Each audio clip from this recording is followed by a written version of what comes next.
Christopher Coughlin's making his big league debut tonight at second base. Hanley Ramirez, you know a lot about.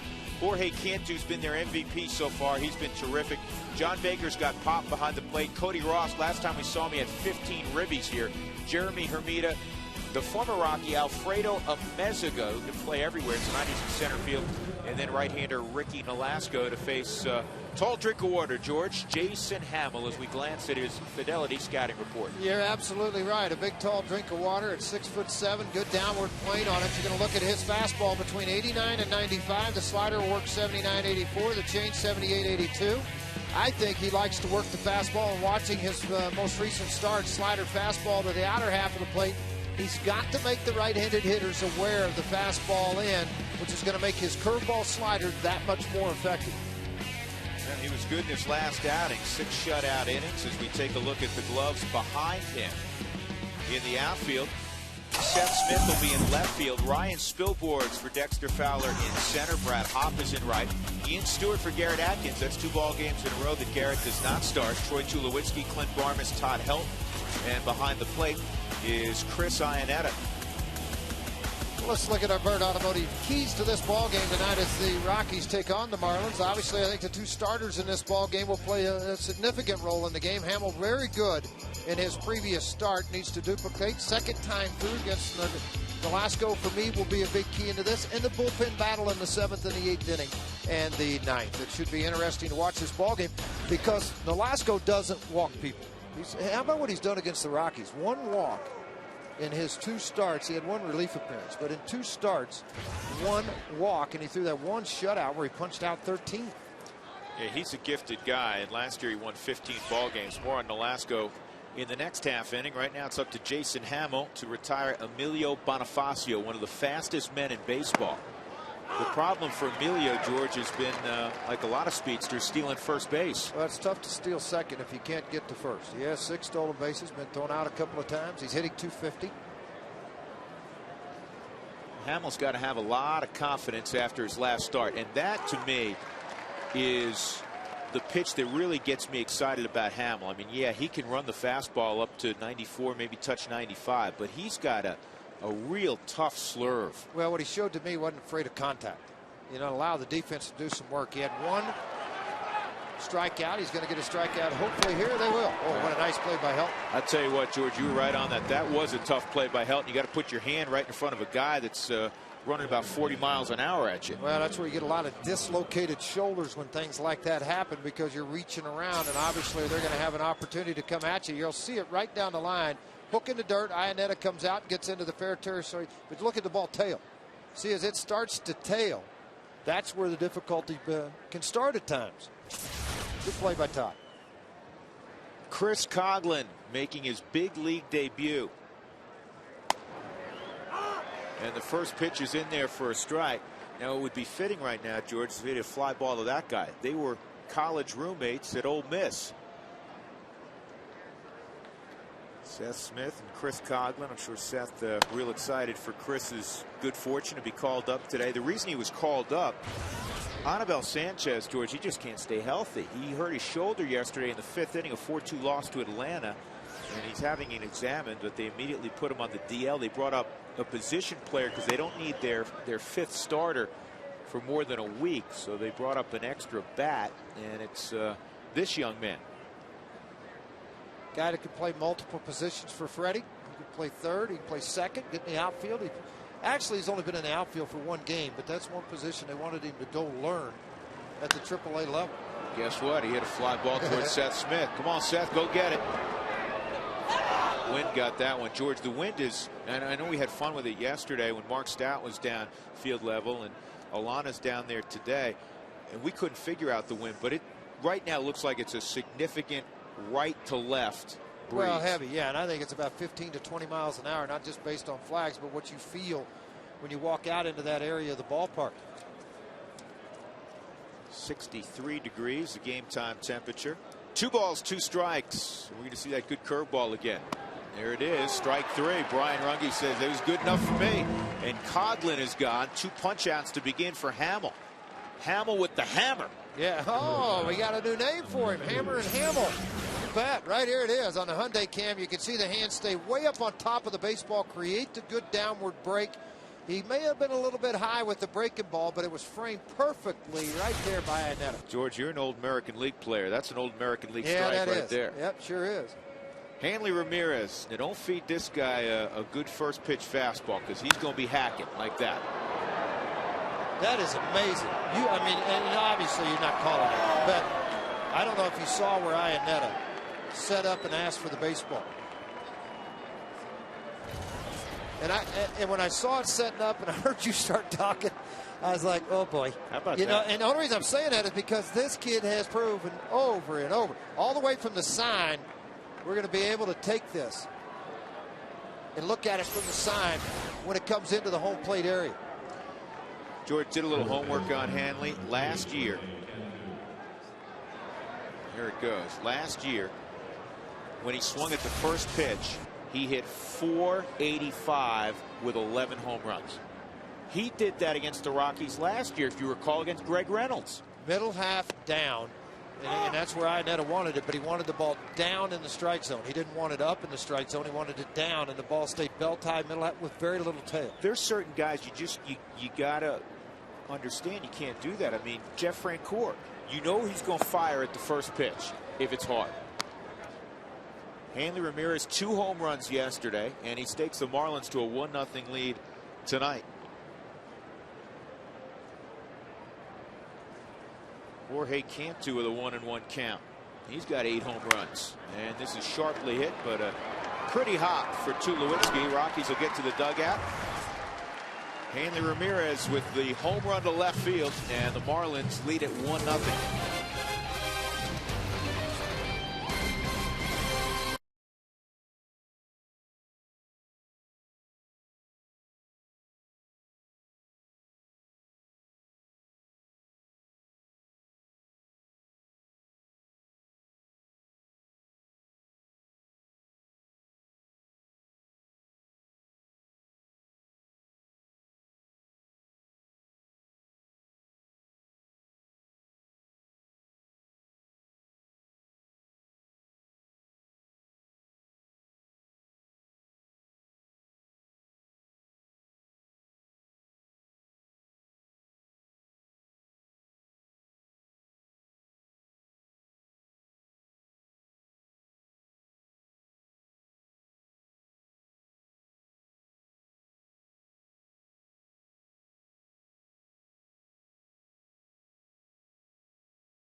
Hanley Ramirez, George, since he missed a few ball games when John Maine plunked him on the hand, I'd say the hand's okay.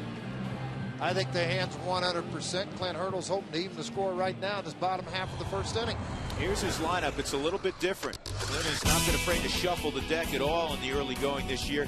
Seth Smith, who has a high on-base percentage, will lead it off. Then Tulowitzki, Helton, Spilborgh's Hop, Ionetta, Stewart, Barmas, and Hamill. And Seth Smith looks at the first pitch, and it is low. Ball 1 from California native Ricky Nolasco. 15-game winner a year ago, with an ERA in the 3s. And George, you touched on something early on in this ball game. Ricky Nolasco does not walk people. When you look at the numbers right now, 1-3, 703 earned run average, 32 innings pitched, 43 hits. That tells me he's given up a lot of hits. How many extra base hits? The home runs that figure into what's going on with him. All should blow as it did previously up into the seats. He's only walked 10 guys in 32 innings. That's high for him. It really is. I mean, this guy just does not walk people. I touched on it his first start against the Rockies, or he's 2-0 against the Rockies. 1 walk in those 16 innings or 17 innings. I'll give you an amazing stat. Last year, he only walked 42 guys, and he struck out more than 180. So that's a tremendous ratio.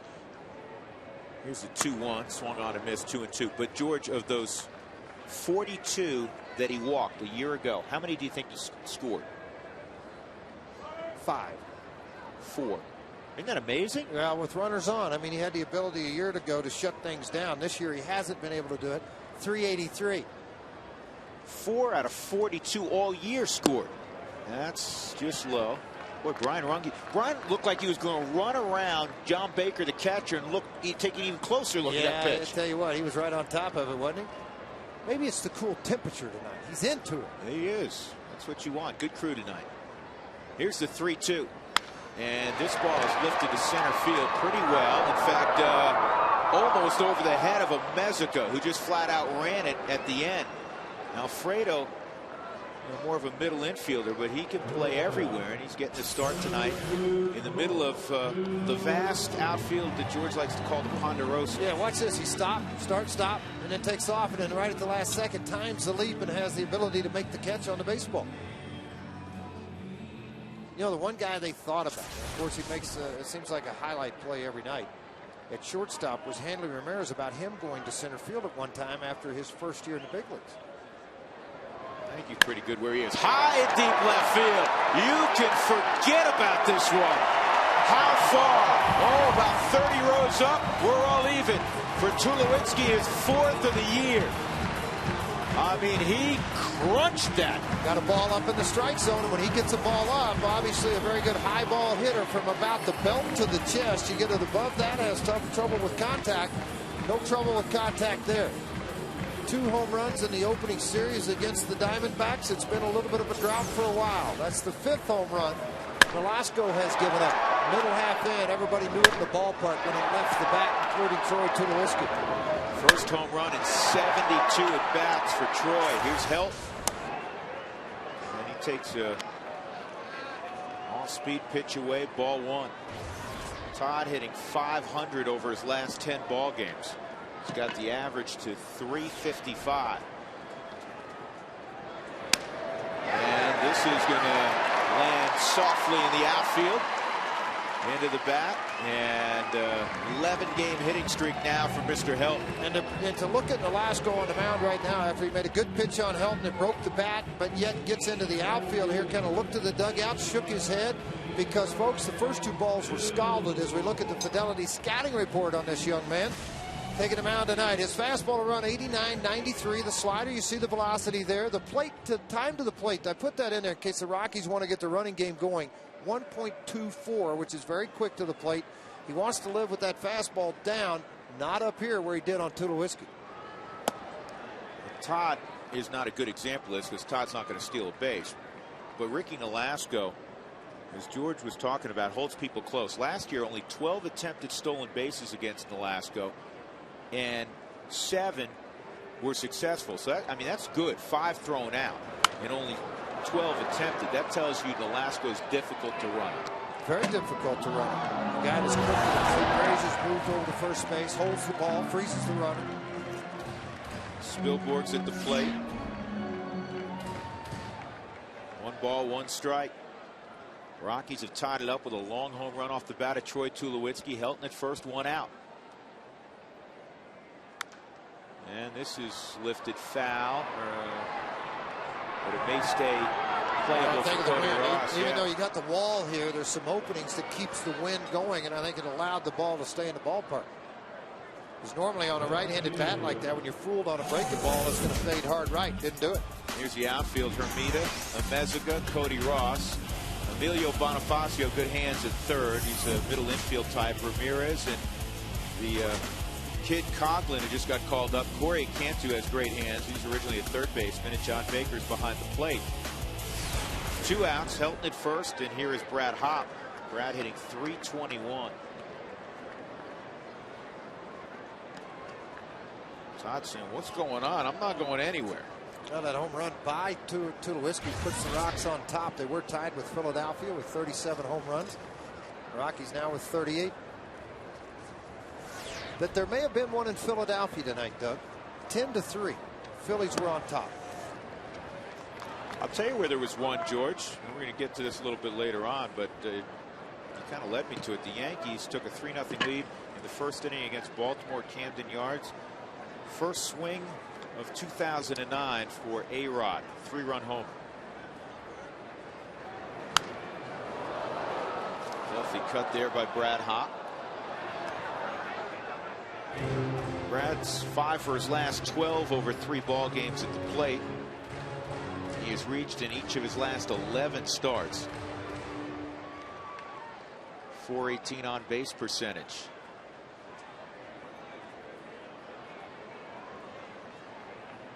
See if he can run into one. Not that one. 1-2. 92-mile-an-hour fastball with a little bit of late run, hard run away from him. Here we are, George. 28 ball games into the 09 season. Brad Hopp has struck out just 12 times for a power guy, and he's walked 12 times, dead even. That's impressive. That is very impressive. You see Brad Hopp the last 3 ball games. That's equally impressive. 5 for 12.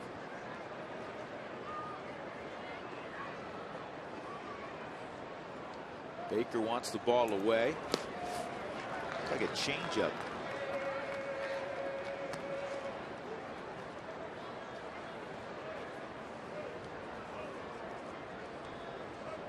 Well, he has a tendency on his changeup. It'll give you the look of a split finger, kind of a knuckler type look to it. And he'll throw it anywhere from 79 to 83. That was at 83. And he does throw a split. Yep. So maybe that was it. He's got everything. I mean, he's a 4-pitch mix, but relies on his fastball and relies on the ability to throw all 4 for strikes.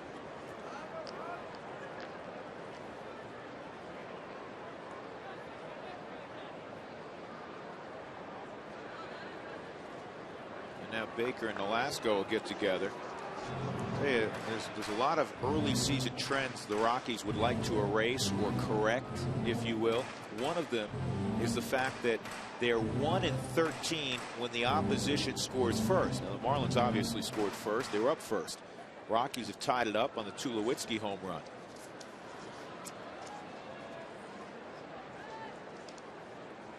And Hurdle, I wish I had $1 for every time he has said we need to be more consistent over the last week. And it's obvious. I mean, anybody who's watched the Rockies knows that. One day they look real good. Next day they struggle in the same area that they excelled in the previous day. Well, it's being a complete ball game of defense, offense, and pitching and bullpen. I mean, there's a lot of components that go into winning baseball games, and it all starts obviously with your starting pitcher that day and the consistency. And the Rockies have had that of late. They just haven't had consistent hitting at times. A little bit of a hiccup yesterday by Jason Marquis, but he's been pretty good, pretty solid. Strike 3. Hopp called out on strikes. Ricky Nolasco in the first inning of work gives up the home run to Troy Tulowitzki, and we've played one frame. The Rockies and Fish tied at 1 apiece, each with a solo home run.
Florida, Troy Tulowitzki, the shortstop for the Rockies, a home run. And it is one apiece as we go to the top of the second. Jason Hamill will see John Baker, Cody Ross, and Jeremy Hermida. Let's check in with Alana Ross. See, I've got my mind on Cody Ross. Alana Rizzo. Right. With tonight's Mike Shaw Auto Update. Go ahead there, Rossi Rizzo. All right, Drew, thanks very much. That's an inside joke. Very funny. All right, I want to talk a little bit more about Jason Hamill. You know, Hamill has faced the Marlins twice in his career. It was both last season during interleague play when he pitched out of the bullpen for the Tampa Bay Rays. Now, in those 2 appearances, he pitched 2 innings, gave up 2 runs, 1 of those earned on 4 hits and 0 walks. Now, he didn't earn a decision either one of those appearances, and he still has not gotten a decision yet with the Colorado Rockies. However, another strong start tonight could solidify a spot for Hamill in the Rockies starting rotation. Clint Hurdle, the last time out, said he wanted him to go 5 complete innings. He extended that, pitched very well, looking for another strong one tonight to see what he can do to solidify a spot. Drew?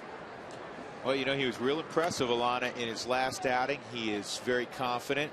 And if you're saying, well, man, he couldn't win a job in the Tampa rotation, why should we get excited? That Tampa rotation's pretty loaded. I mean, they sent out David Price, George. Well, they did. And David Price traded away Andrew Miller to this ball club over here to the Florida Marlins. He's on the DL right now. Absolutely right. I think the big thing for Hamill right now is he feels comfortable in his uniform. He feels comfortable being in a new organization. New opportunity. This ball's hit well center field. Spilborg's going back, still going back, and this one's gone by a considerable margin. John Baker with his 3rd home run of the year. We don't have a July 4th thing cooking here, do we? No, we better not have. But it's kind of got a smell of that, doesn't it? Man. If you missed what Drew and I were talking about, it was an 18-17 game. The Rockies trailed 13-4. Here it is on the Hyundai cam again, a ball that they wanted to that inner half. See that ball run back almost a foot and a half out of the target and out and over to the middle of the plate on Jason Hamill, and you pay the price for it. That ball very deep into their bullpen. This is what they did last year, George. They hit 208 home runs to the Marlins as Cody Ross takes a strike. That was the 3rd most in baseball. Yet they were only 13th in terms of runs scored in baseball. They scored 770 runs last year. A lot of solo shots. I mean, they can hit big flies with the best of them. That's a breaking pitch in there for a strike, and it's 0-2. And this guy was in the middle of the mess of that July 4th series with the Marlins. He drove in 15 runs in the 4 games. He hit like 1,100. Is that possible? Yeah, well, no. But close. Did a good job getting to that curveball. Fly ball center field. And Spilborgs makes the catch, 1 out. That'll bring up former #1 pick Jeremy Hermida. Another one of those kids out of the Atlanta area, George. Well, the guy that's their scouting director, Stan Meek, a teammate of mine at Oklahoma, worked for Detroit as an area scout. When he left Oklahoma, then he became a scouting director at Tampa Bay, then on over to the Florida Marlins. And Stan has always seemed to go out and find guys. And you're going to see one tomorrow. Josh Johnson, Volstead is another first-round draft pick. Johnson, a 4th-round draft pick. Guys like Hermida. Guys like Coughlin that's out here tonight. He's a sandwich pick. They get a lot of productivity out of those first 4 or 5 rounds of the draft, and they get lucky and get some guys deeper that are very good also. Todd showing range. Hamill gets over there in plenty of time. They call that during spring training. One of the things you have to do in a PFP drill, pitcher fielding practice. Well, you mentioned that. Now today the Rockies, what they did, they got here early to the ballpark, and I got here about 2 o'clock today, and I was up here in the broadcast booth watching, and they took bunting practice with all the regulars today for 45 minutes. Then when they got done with that, they did the PFP, pitcher fielding practice today. And they did that for about 35 minutes with Todd Helton at first, with Clint Barmas, Tulowitzki, and Stewart and Atkins. So everybody was involved in it. It wasn't like, okay, pitcher's got to work on it. You know, somebody else go play first, somebody else go play short. That wasn't the case. Everybody was on the field prior to today's game. And as Clint said, it was a coincidence that yesterday we didn't handle 2 bump plays that cost some runs in the ball game. No, he's not going to do this. Oh, man. Barmas. That's not right, Alfredo Amezaga saying. What a play by Clint Barmas. That was special. This is headed up the middle. It's a base hit, right? Great play.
Time for the Home Depot doing more on defense. This is doing a lot more on defense. I mean, Ameza can run. Barmas got him by 2 steps. Shortstop's arm making a great play, well balanced, right on the money, throwing wise. And let me tell you, guys like Barmas, Tulowitzki, Stewart, Atkins, they love to take hits away from guys. Home Depot doing more, doing a lot more. Chris Ionetta at the plate. He's got an 0-1 count and a sloppy curveball, and it's 1-1. Rick, you don't take that personally. You see that a lot at altitude a little bit. George, does it have more to do with the fact that they can't get a grip than the thin air? It's the grip. I think that's why a lot of guys, you'll see them go to the rosin, blow on the hands, particularly on a cool night. I think the humidor has allowed the ball to stay. We could feel it a little bit better. That's been a key to it, keeping it at its normal size. But that's where a lot of guys try to overthrow pitches. And without the grip and the overpitch, then it's a spin, and it doesn't do a whole lot. Kind of over-torque it a little bit? Yeah, you just over-torque. You try to spin it too hard, and you end up getting a bad result. Now, obviously, Hamill didn't do that in the first batter of the game. Two good curveballs. Down low, 2-2 on Ionetta. Chris has 6 home runs. He's driven in 11.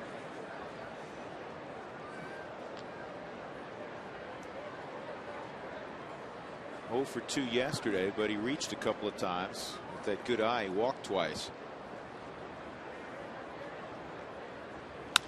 And this ball's hit well to the gap in left center field. Nobody's going to catch this one, and it's going to short hop and go over the wall. A ground rule double for Ionetta, one of the deepest portions of the yard. Well, when guys get the fat part of the bat on the ball tonight, it is flying. Well, again, I think the wind, the conditions, a lot of it's playing into this. This ball's running back again. You can watch the catchers where they set up and where they want to pitch, and then where it ends up. And then you say ball's flying and things, and I agree with you 100%, but they've missed. And then again, I'm talking about Hamill and Nolasco have both missed their targets and missed badly when they've been hurt. Ian Stewart with the tying run at second and nobody out. Stewart 1 for 3 yesterday. It was a home run.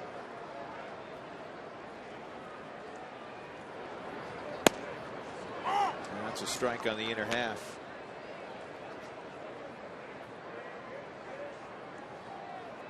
That home run by Stewart in his final at bat yesterday snapped an 0 for 13 run.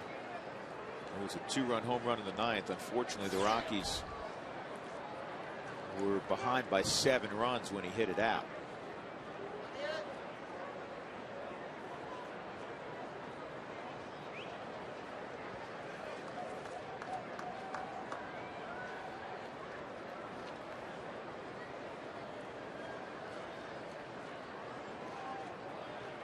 Coghlan swung over in the hole on the right side, and that pitch is away. Here's something interesting, George. The Rockies are 5 games under 500. That's less than interesting, but they've outscored the opposition in the early going 139 to 130. Only the Rockies and Pirates are under 500, but have scored more runs than their opposition. Now, part of that goes to the 0-8 record in one-run games. Absolutely. Absolutely. That's where it is right there. Yeah, because when the Rockies win, they're usually winning by a comfortable margin. Right.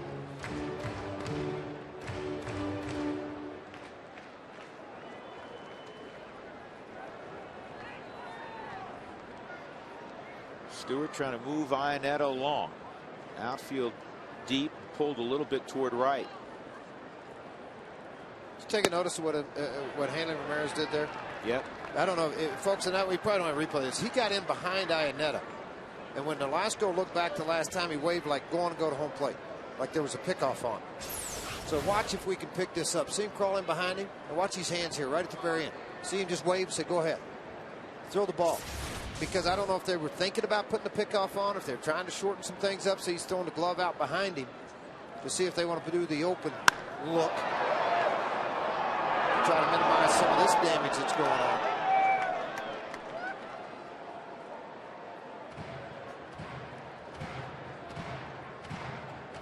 I know hitters will tell you they don't like a base runner that's out there jumping around all over the place. They look at it as a distraction because, particularly with right-handed starters, it's right over their shoulder.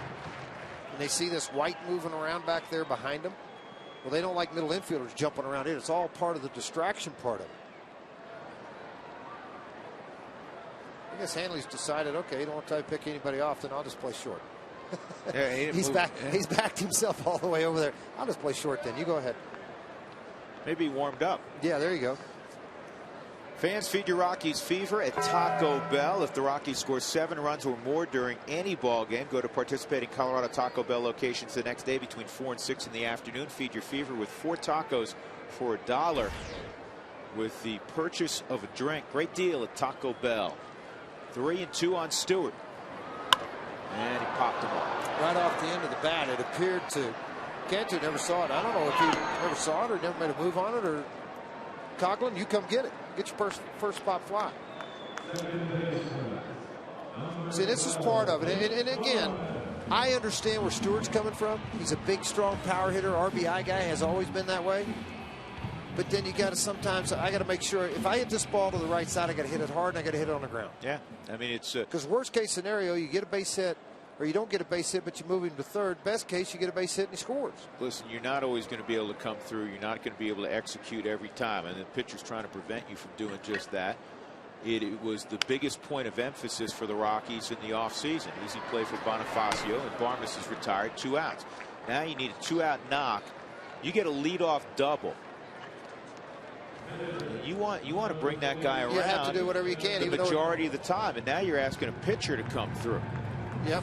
I want to show you something here, just a little teaching mode for all you shortstops at home. Watch where this ball's hit. We'll do it quickly for you so we don't miss a pitch on this next one.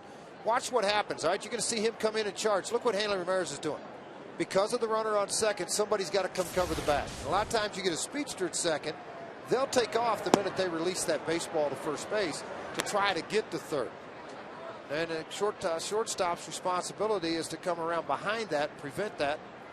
Sometimes you see him in foot races with the quicker guys out at second. Sometimes you don't, but it's all about playing the entire play through. And this is chopped to first. That's a fair ball. Cantu gloves it, touches the bag, and a leadoff double by Chris Ionetta is wasted. 2-1 through 2 innings. The Marlins with the lead.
You buy your Colorado Hyundai dealers, finance or lease any new Hyundai, and if in the next year you lose your income, we'll make the payments for the next 3 months.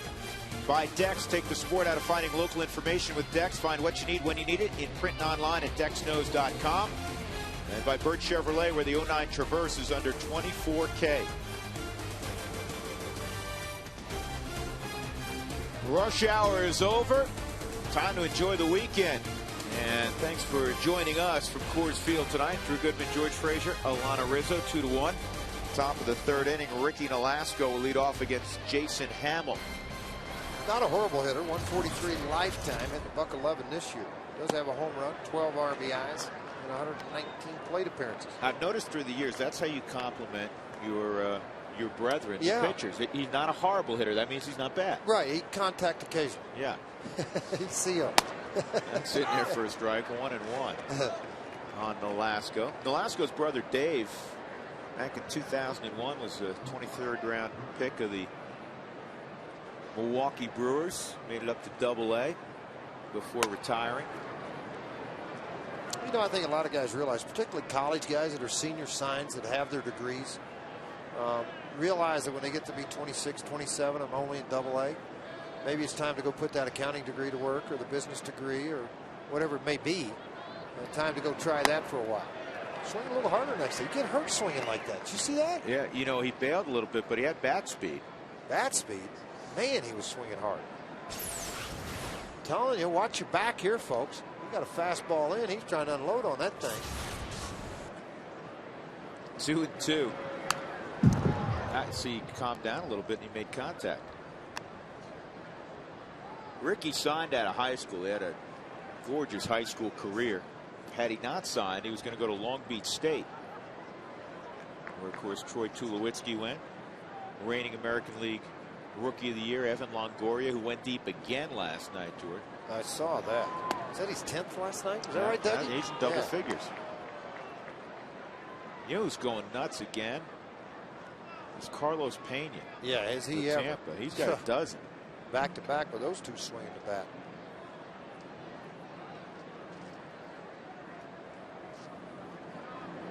(3-2). This off the end of the bat. This could be a problem, and it will be. So Nolasco with a broken bat, bloop single to center to lead things off in the third inning. That's the first hit that didn't go over the wall for Florida. Hyundai Cam, let's take a look at it right here. See with the ball right on that outer half of the plate, then the result off the end of the bat. Yeah, boy, I tell you what, you get big swings like this. A lot of times you get it off the end of the bat, you're still going to put the ball out into play. And with Spielborgs and a pitcher up, typically, folks, they're not going to pull the ball into left. It's going to be to right. That's why you see the defensive lineman a lot of times that way.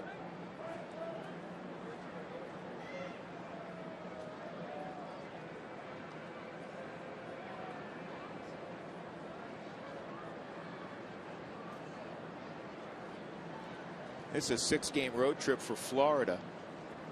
The weekend here in Denver, and then it's off to Miller Park in Milwaukee to take on the Brew Crew.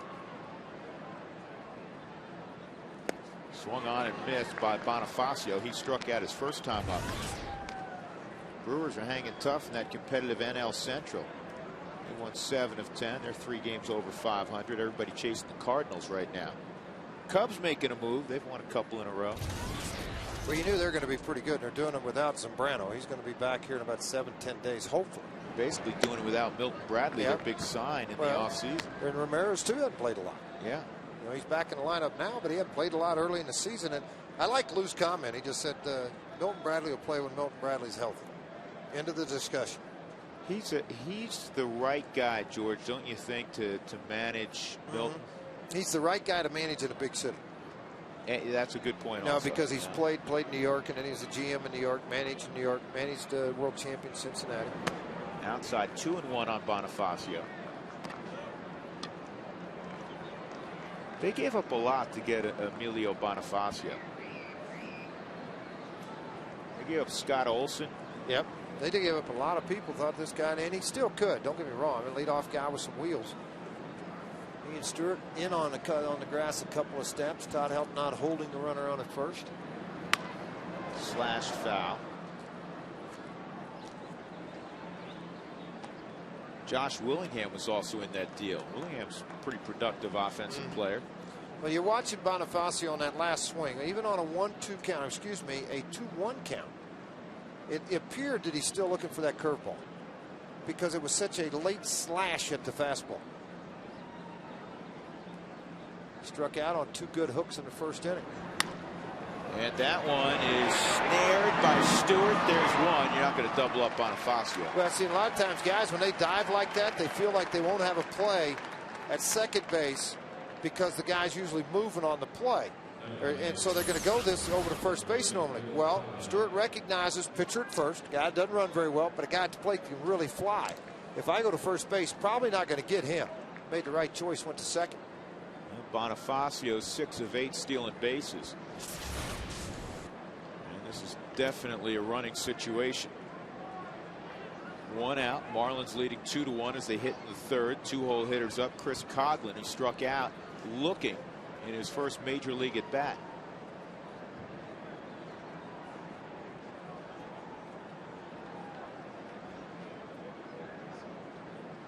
I would think, George, and obviously you're 6'5", Hamill's 6'7". Most, not all, Jamie Wright had a great move, but most real tall guys are a little easier to run on. Well, they are because of the higher leg kick.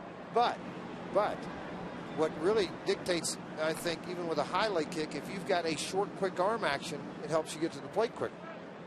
If you have a slow, long arm action, obviously everything else is slow. I call them quick twitch guys. Now, if you're quick to the plate with the arm and everything else, as you are on the pickoff, kind of like Jamie Wright was, very short, compact arm delivery. I just think he also, George, reduced the guy's lead by about half a step. Well, yeah. Because of his move. And there's no question. He led the National League in pickoffs for a long time for right-handed starters. Jamie now pitching for the Kansas City Royals and doing a very good job for him. Pretty working good staff in relief. there. Yep, working in relief with that hard sinker in the 7th and 8th inning of ball games. See, look at it, kind of gummy. See how that is on a damp night anyway. A cool, damp night. Once you water, there's not a lot of heat. Not going. And that pitch misses, ball 1. See, that time Hamill made a slide, had a little bit of a slide step, slight pickup, but he was 1.21 to the plate. That gives Iannetta, who leads the National League in throwing runners out at 53.8%, an opportunity to be able to throw out Bonifacio.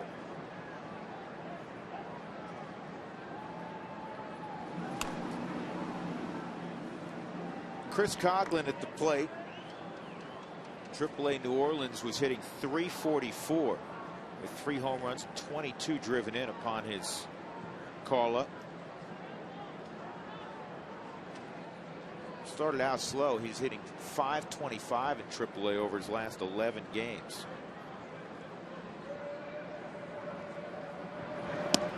Inside. Career .298 hitter in the minor leagues. 300 plus games.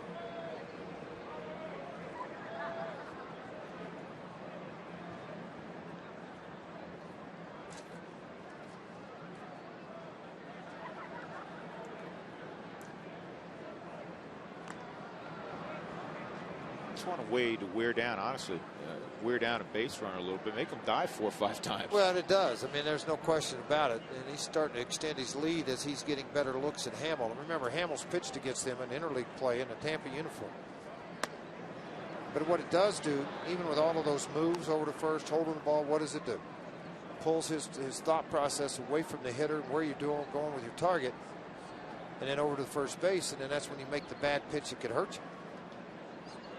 Well, in this case, he hasn't made a pitch yet. Coghlan's behind 3-0. That's in there, 3-1. But you know, with a runner at first, now a lot of times what you do, folks, you obviously slide step, you speed it up. He was 1.24. You know what he was on that delivery to the plate on a 3-0 count? 1.54.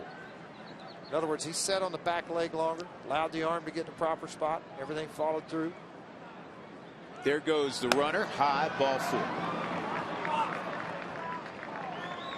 Now 2 on for Hanley Ramirez, not the guy you want to see if you're Jason Hamill. Yesterday, 4-2 loss against the Braves. I don't blame it on Hanley. He went deep there, and then he took a fastball that looked like it was below the knees, and he had a bullet out to left. And tonight, on the first pitch he sees, he hits one 400+ feet.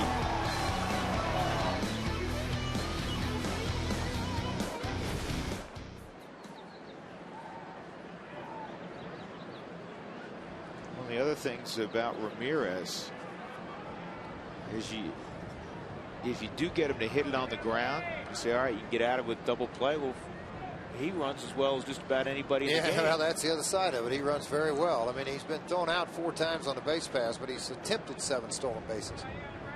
It tells he's not scared to run. And there he is, swinging at the first offering, but it was a slider, not the heater.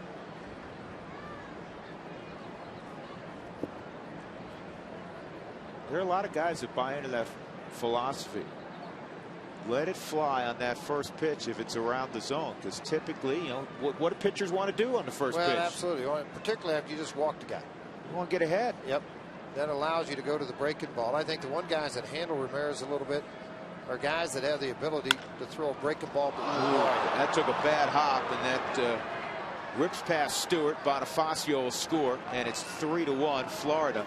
Hanley Ramirez a base hit. He's driven in 2 runs tonight. He got 17 ribbies on the season. Well, no easy task coming up either with George Cantu coming to the plate. I mean, this guy has been some kind of hot bat, 2nd in the league with 30 RBIs. He's coming up with a runner in scoring position. I tell you what, this will wake you up, folks. You're third baseman. This is why they call it the hot corner.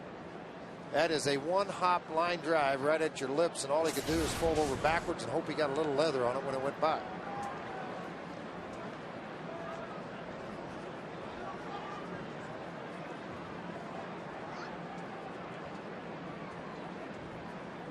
Inside ball 1. Talking to our TV colleagues on the Marlins side, Rich Walls and longtime veteran major leaguer Tommy Hutton.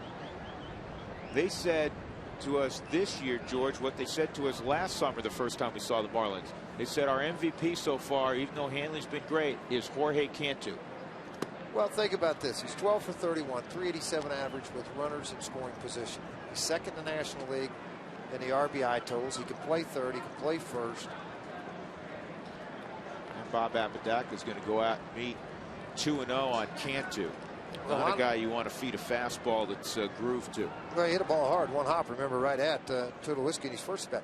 You know, you start to try to get scouting reports on guys. I called some guys today about Coughlin when I saw that he got called up.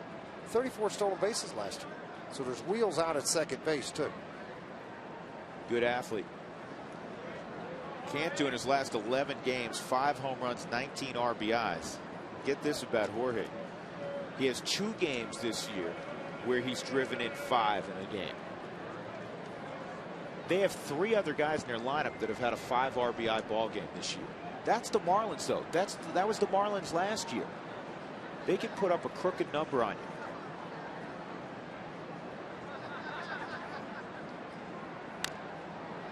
A good pitch there. It's 2-1. Well, he's been at Florida a couple of years, and you think about this. You go back to Tampa in 05. He had 28 home runs, 117 RBIs. Then he started battling some injuries. The next year, 14 and 62, he was in Montgomery. Then 07, he's at Durham. Then he's at Tampa for 25 games. Traded over to Cincinnati, and then he ends up signing with Florida last year, and he looks like the guy from 2005. 29 home runs, 95 RBIs. He's off to one of those starts now, too. That big old wide open stance that gets closed up pretty quick. Extremely quick hands on that inner half. Yeah, he has phenomenal numbers in Coors Field. There's a few guys on our ball club that do. Ross, we talked about. Cantu, 500. Ronnie Paulino, some time with Pittsburgh. I mean, Hanley's got big numbers also. Michael Hill, who used to work for the Rockies, the vice president and general manager of the Marlins, was telling me before the ball game that they always liked Cantu, and they brought him in and said, we're going to give you a chance. This a couple years ago, we're going to give you a chance to compete for the third base job. He went and hit 400 in the spring, and he ran away with it. Hey, let me tell you, he took advantage of a situation of a low play rule. He did. I mean, he came in and they were just like, you know, we'll let you make this club you're in. But again, he took advantage of an opportunity when it was presented to him. Boy, is he ever. Swung on and missed. Big pitch there by Hamill. He dismisses Cantu. And that's the second out of the third inning. That'll bring up John Baker. A little bit of traffic right here. Here's that hard curveball, but it stayed to the middle half of the plate. Look how close the hands were on that swing of Cantu. I mean, it was almost the barrel of the bat to the belly button as he tried to get the barrel to it. Couldn't do it. A big strikeout. John Baker hit a big home run his first time up. I liked the him a year. Marlins bullpen. I liked him a year ago when he came up. I thought he came up right when the Rockies were playing the Marlins, and he swung the bat well against Colorado. He did. That's where I got to see him for the very first time when he came up and started playing a little bit. Matt Trainer was catching all the time. Then he got injured and gave a chance for Mr. Baker to come up, and you know what, he's done a pretty good job for him. They have a nice left-right combination now. They have Baker against righties. They have Paulino, who's a good offensive player, against lefties. And they drafted a very good young player, Kyle Skipworth, last year. That was at Aflac, televised on Fox. Big catcher at 6'3", 6'4", 200 pounds. Yeah, he's already listed as one of their top 3 prospects. 0-2. Hamill now way ahead of John Baker. A run has come around in this third inning. A run in the first, a run in the second, now a run in the third for Florida.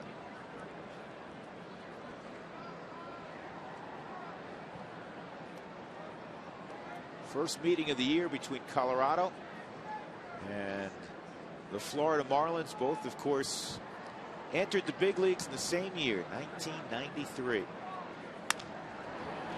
Easy play for Barmes.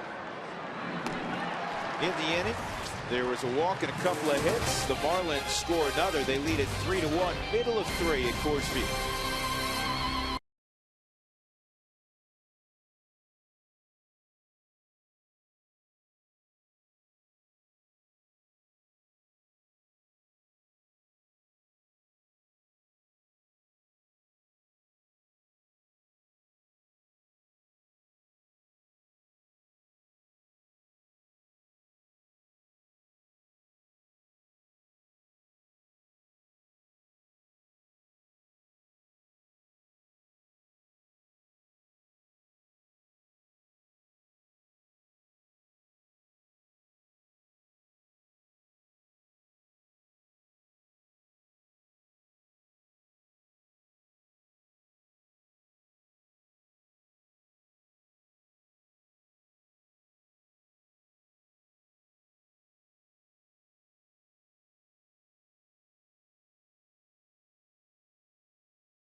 Top of the order for the Rockies, Seth Smith, Troy Tulowitzki, Todd Helton. Let's take a look at our Geico quote of the day.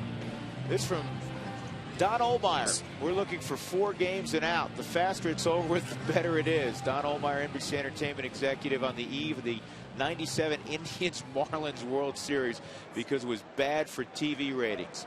He later apologized. I don't think I've ever heard a television executive say, boy, I hope they get over with quick. You know, you want game 7, right? I mean, even obviously in TV, they love when it's New York and LA or Chicago, the big markets involved. Don, you're not supposed to say that. 1-0 on Seth Smith, who hit a line drive to deep center that Alfredo Amezaga almost misjudged. That's low. 2-0. Split finger, 84. And let me tell you, the Astros are coming to town. That'll be next week when they get in here, May 12th through the 14th. The Dollar Hot Dog Night's going on, International Day with pregame entertainment also going on. Buy some tickets, come on out at 1-800-388-ROCK or just go online with ColoradoRockies.com. Here's the 2-0 on Smith, who has a good eye. And that's off the plate, 3-0. You say, okay, Dexter Fowler's not playing. Why not Spilborgh's in the leadoff role? Well, Clint Hurdle would say, why not Smith? He has an on-base percentage of .426. And it's going to go up because Smith really sees the strike zone well. That's his 14th walk of the year, which is quite a few for a guy that's not out there every day. Not out there every day at all. I guess some people probably wondering at home why Spilborghs is not in the leadoff role based on what he did in the leadoff spot in San Francisco. A couple of home runs, 3 RBIs against Matt Cain. Yeah, again, you know what Clint's doing right now. I don't blame him. He's shuffling the deck. Garrett Atkins, who's been struggling a little bit, he's sitting down again. So he's got Spilborghs in the cleanup spot. The one guy or the two guys going well are the two lefties, Helton and Hop. He's got them 3 and 5.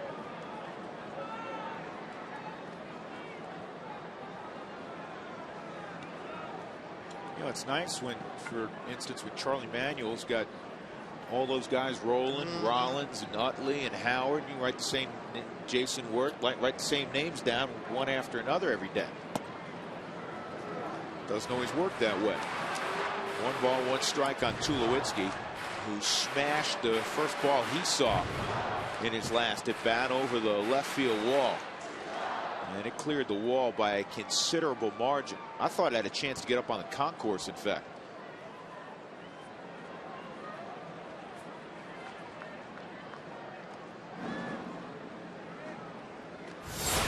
Here's the long ball. Yeah, the ball up in the strike zone about belt tie right into the wheelhouse of Troy Tulowitzki. Went up into the seats for a ways. There's a nice crowd out here tonight. This is a great crowd. Friday night crowd at the This yard. ball is crushed to center field. And Mezika going back, reaching up, can't find the baseball all the way to the wall. Smith to third base. He gets a green light. The throw from Ramirez to the plate is on line, but it's kicked away. And Tulowitzki to third, 3-2. Good base running there. Smith scores all the way from first, and Tulo ends up at third base. Boy, that's good to see. Tulo's been up twice, and he squared 2 balls up. Boy, he crushed both of those. This one just didn't have enough elevation to get out of the yard. And Smith with good wheels at first base. Read this ball in flight. And again, amazing. Nice job going after this baseball. Going to play it off the wall. The strongest arm of the middle infield. Hanley Ramirez went out to get this baseball. A little bit of tail, not enough flight. They may have had a play on Smith. Double and an RBI for Tulowitzki. Advanced to third on the throw. And now the infield's halfway with Todd. Nobody out. I don't know about this. You know, maybe George with 1 out. But this game has the earmarks of a high-scoring affair for whatever reason. And you're giving Helton a lot of room in that infield. Well, Carlos Tosca is the infield guy. He's on their ball club. Jim Presley, another guy that played a little bit of the infield, outfield. It help make those decisions of where to put the infield. Carlos managed the Toronto Blue Jays for 2.5 years. Worked in the dugout for the Arizona Diamondbacks. Outside, 2-1. A lot of hitters counts. I was going to say for Nolasco, a guy that typically pounds the strike zone. A lot of 2-0, 2-1 counts. Well, remember what we said earlier? Last year, 42 walks, only 4 guys scored. Well, he walked the leadoff man, Smith. He scored. 2 balls and a strike on Todd. Oh, he fooled him there. 2-2. Threw a hard slider on that back foot. Had just a little bit of cut to it at 84 miles an hour. You'll see the pitch. He put it right exactly where his catcher John Baker wanted this pitch. See the spin on that pitch coming in. We got Todd way out on the front. Anytime you see the head jerk of a Todd Helton, you get fooled by a pitch, and that doesn't happen often. Spread out a little bit more. He's in his comfort zone. He's got 2 strikes on.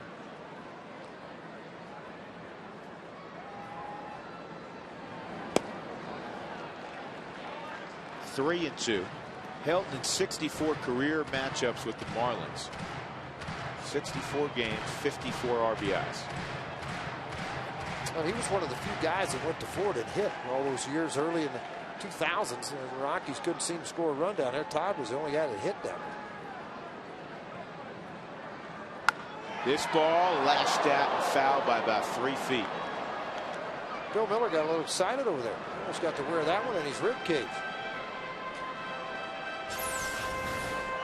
He's standing right there in foul territory. He's like, whoa, hook, please hook.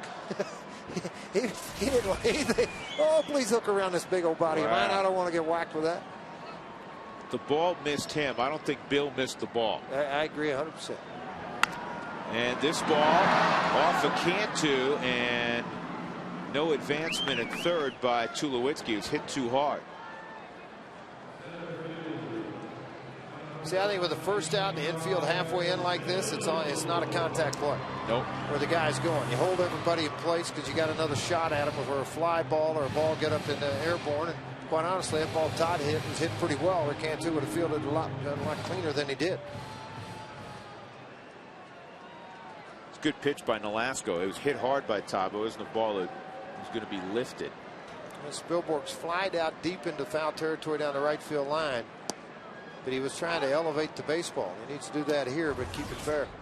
Get it out into the outfield deep enough to get Tulowitzki home, tie this ball game up.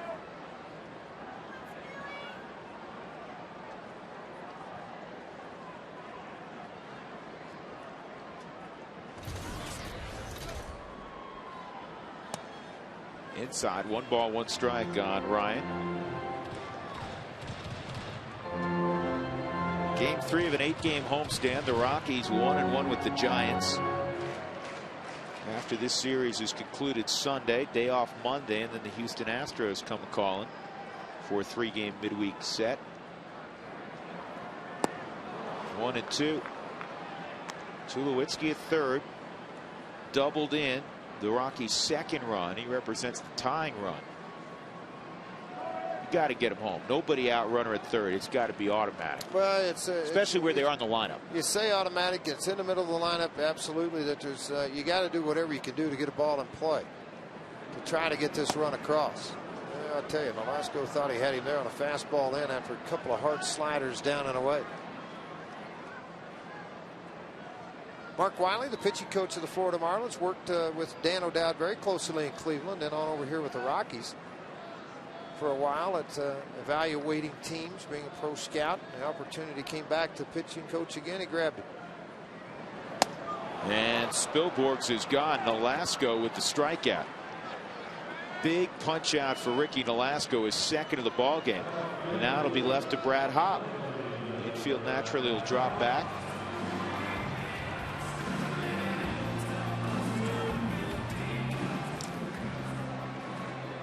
Bradley was caught looking his first time up.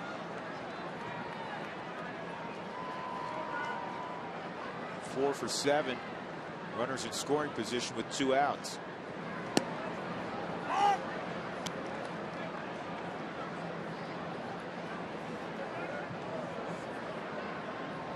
Overall hitting .368 with runners in scoring position. Outfield very deep.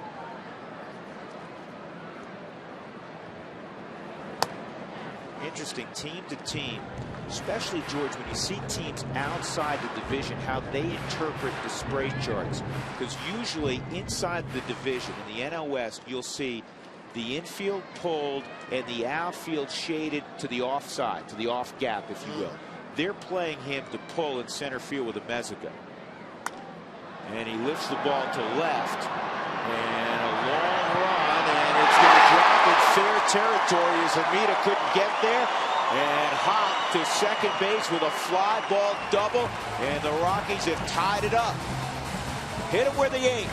Absolutely. They're going to play a certain way, the way they were playing him, and then you're going to pitch a certain way, and you make the pitch you want to get out of the inning.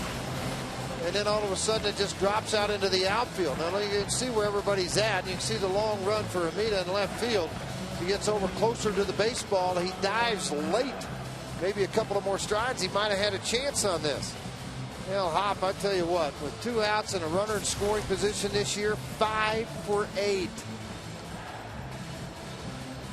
But, you know, that was a perfect illustration of the point I was trying to make on the previous pitch, George, that inside the NL West, in the air, Brad will hit the ball the other way more often than not. When he hits it on the ground, he tends to pull it. Well, and you know what? And I'm going to look at it real quick here. If I can get it out. And my thumbs Hermida aren't was working swung over fast toward enough. left center field. Yeah, he was, and that's right. And you start to look up, and again, you got to remember, Mark Wiley's setting this thing up defensively, so he kind of knows where the Rockies hitters are going to do some things too, and they've got an advanced scout, Joe Moeller, that goes around and travels an awful lot and watches these guys. Hop right now, of his 25 hits coming into this game, 19 of them to center field or left. Well, again, that supports the point we were making. Yeah, Iannetta hits it in the air to shallow center, and Mezzica will get there. In the inning, the Rockies come up with 2 runs to tie up this baseball game. 3-3 as we go to the 4th.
And it's 1-1.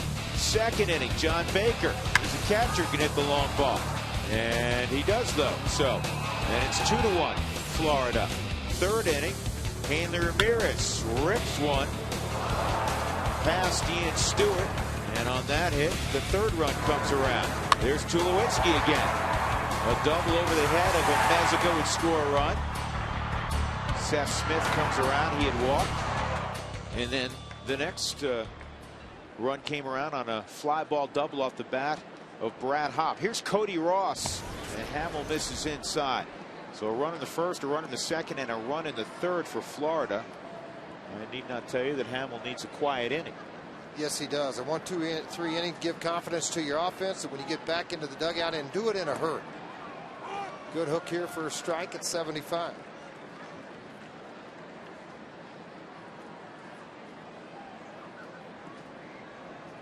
Cody Ross grew up in New Mexico.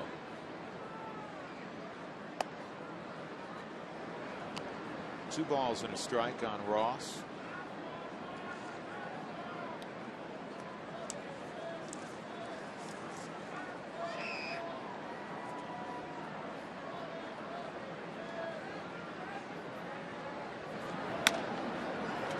On the ground, foul.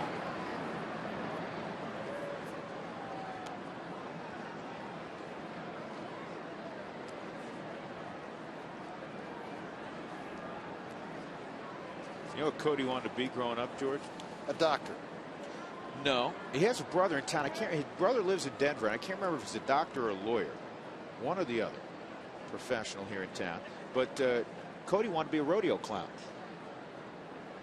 Call them bullfighters. Are you sure that wasn't like when he turned 15, he came to his senses and said, okay, I really don't want to be one of those guys? This is a line drive right at Seth Smith. You and I wouldn't want to do that. I know that. Let's check in with Alana Rizzo. Alana? Thanks very much, Drew. Time now for our Aflac trivia question. Marlins leadoff man Emilio Bonifacio stole the show for the Marlins on opening day. He hit the first ever opening day inside the park home run for the Marlins. Who was the first guy to do an inside the park home run on opening day? And as George always says, you can't answer because I know you know this one's for the fans, guys. All right, Alana, we will not answer. That breaking pitch in there for a strike on Hermida.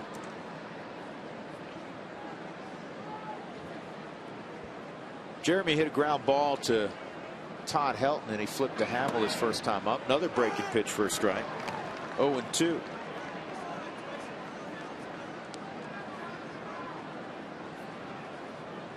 Hermida, a guy with gap power, and occasionally he'll hit it over the wall. A little more than occasionally. He hit 17 home runs last year, 18 the previous season.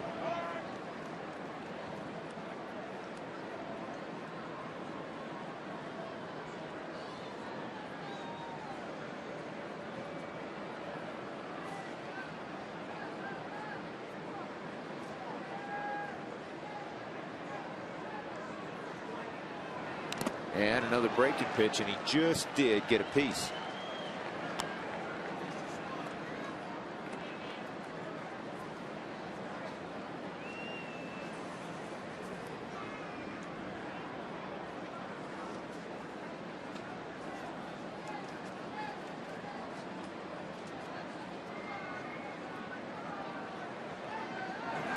High.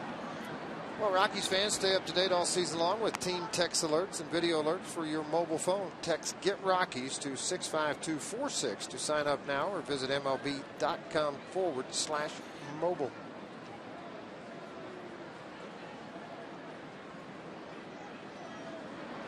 Two, and he left that breaking pitch up, and Hermida hits it well to right field for a single. One out, one on. That'll bring up Alfredo Meziga.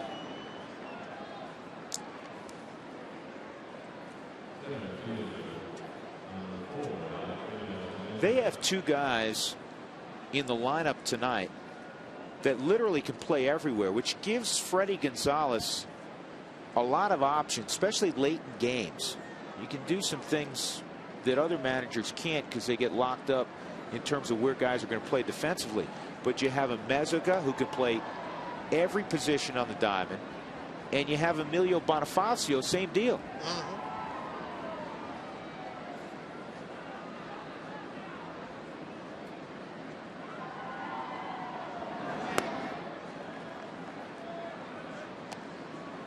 He was another guy that was mentioned last year during the summer. I mean, the Marlins had already played 80-90 ball games. You say, well, who's doing well for the Marlins?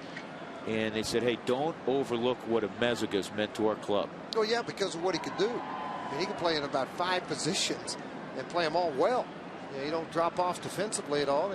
Obviously, with the bat, you don't either. No, he's tough out. That's foul ball. How about that play, though? Huh? That was fun to watch. Yeah, it's fun to watch. Not going to count. Yeah, it doesn't count, but the crowd liked it. You know what? I kind of liked it, too.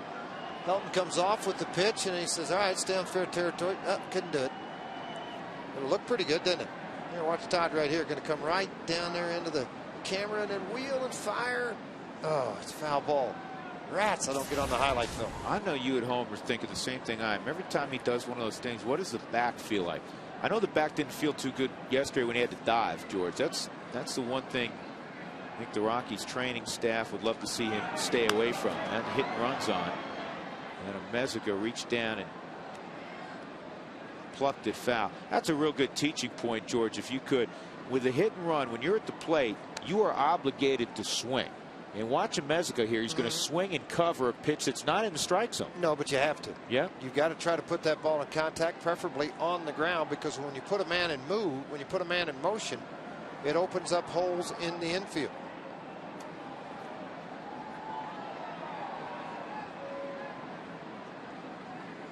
One-two, no movement, and he gets a Meziga. Good pitch by Hamill. That's strikeout number 4. That's a big one because he's the 8-hole hitter, and now hopefully he can dispatch of Ricky Nolasco. Oh, yeah, absolutely. Here it is on the Hyundai Camp. Big hook started out right out here. Man, it looked really good, and then bam, the bottom dropped out and the strikeout. Good block by Iannetta with a runner at first base. He's got, as opposed to a show-me curveball, he's got a swing and miss curveball. Yeah, he does. He really does. And, you know, again, when you have the trust of a catcher to bounce it into the dirt, knowing it's not going to get by him, it improves that curveball even that much more. Ricky Nolasco. Remember, he got a fastball and he hit it off the end of the bat? Blooped it into center field.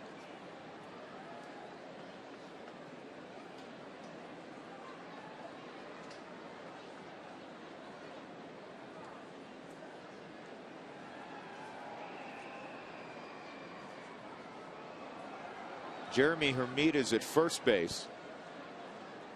He's not going anywhere with the pitcher up. 0-2. Rockies next half inning in a 3-3 ball game will have the bottom third of their order. Ian Stewart, Clint Barmas, and Jason Hamill.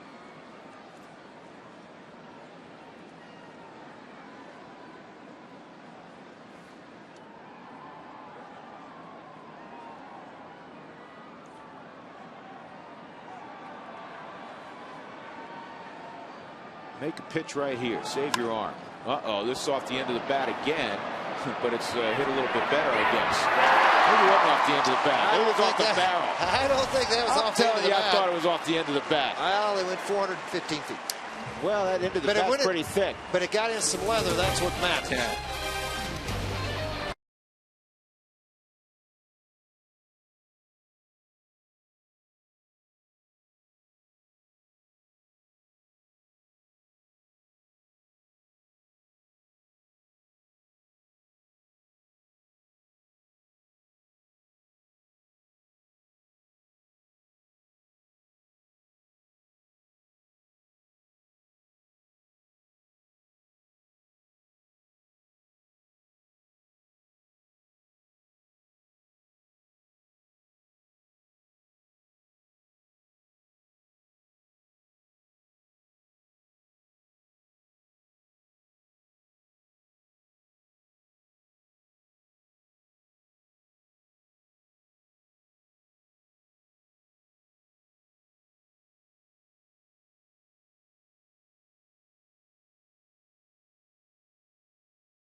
Welcome back, everybody, to Coors Field 3-3 as we head to the bottom of the fourth inning. Time now to answer our Aflac trivia question, but I have to say I apologize because I made a mistake. The question was, Emilio Bonifacio of the Marlins hit an inside-the-park home run on opening day. I said who was the first guy to do it. I meant who was the last person to hit an inside-the-park home run on opening day, so I apologize for that, but the answer is Carl Yastrzemski of the Boston Red Sox was the last guy to hit the inside-the-park home run on opening day. And more news for the Marlins on opening day. Hanley Ramirez hit his first career grand slam on opening day. The Marlins went on to score 12 runs, the most ever in franchise history to start the season, guys.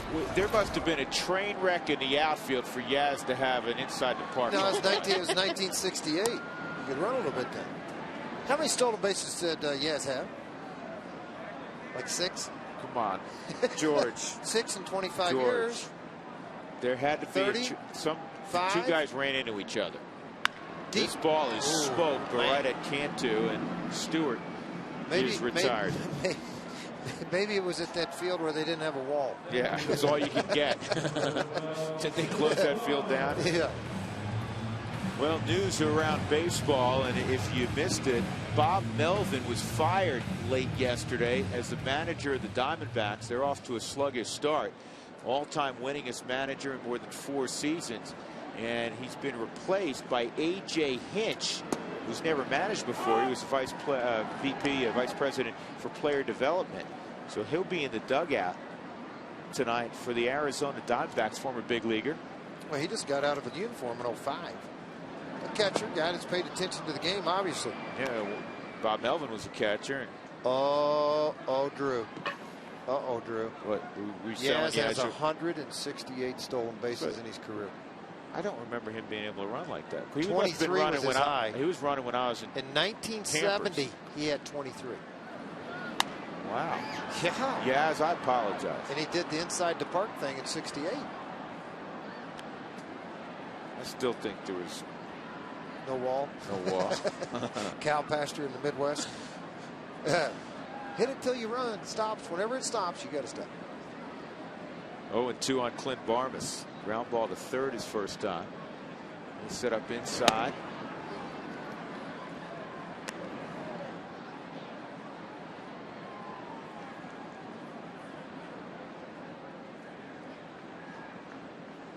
Barmas 3 home runs, all here at Coors Field so far in 09. And they got him on a breaking pitch. That's the third strikeout for Nolasco. And that'll bring up Hamill. Hit a ground ball to first.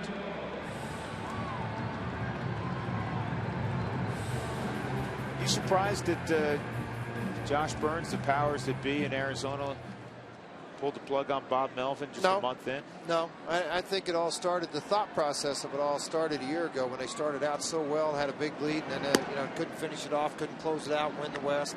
Dodgers caught them down in September, beat them.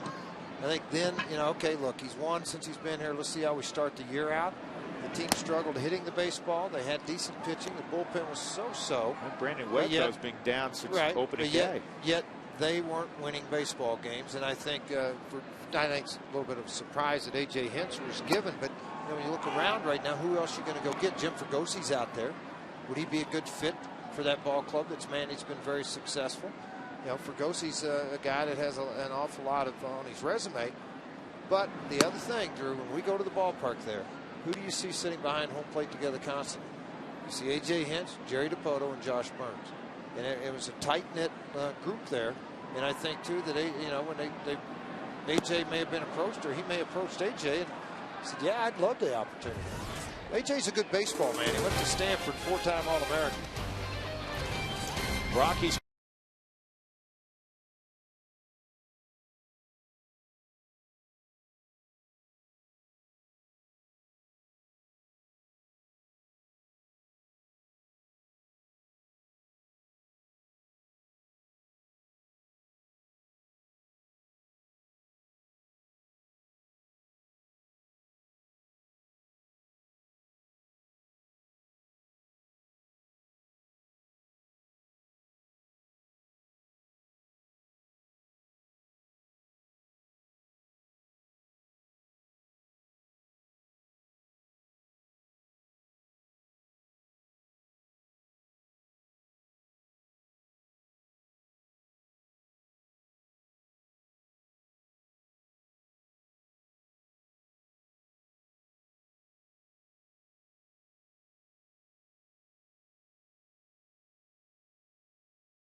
Geico, 15 minutes could save you 15% or more on car insurance.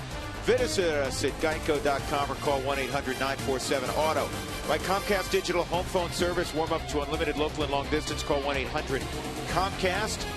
And by the Great Colorado Payback, reuniting you with your money.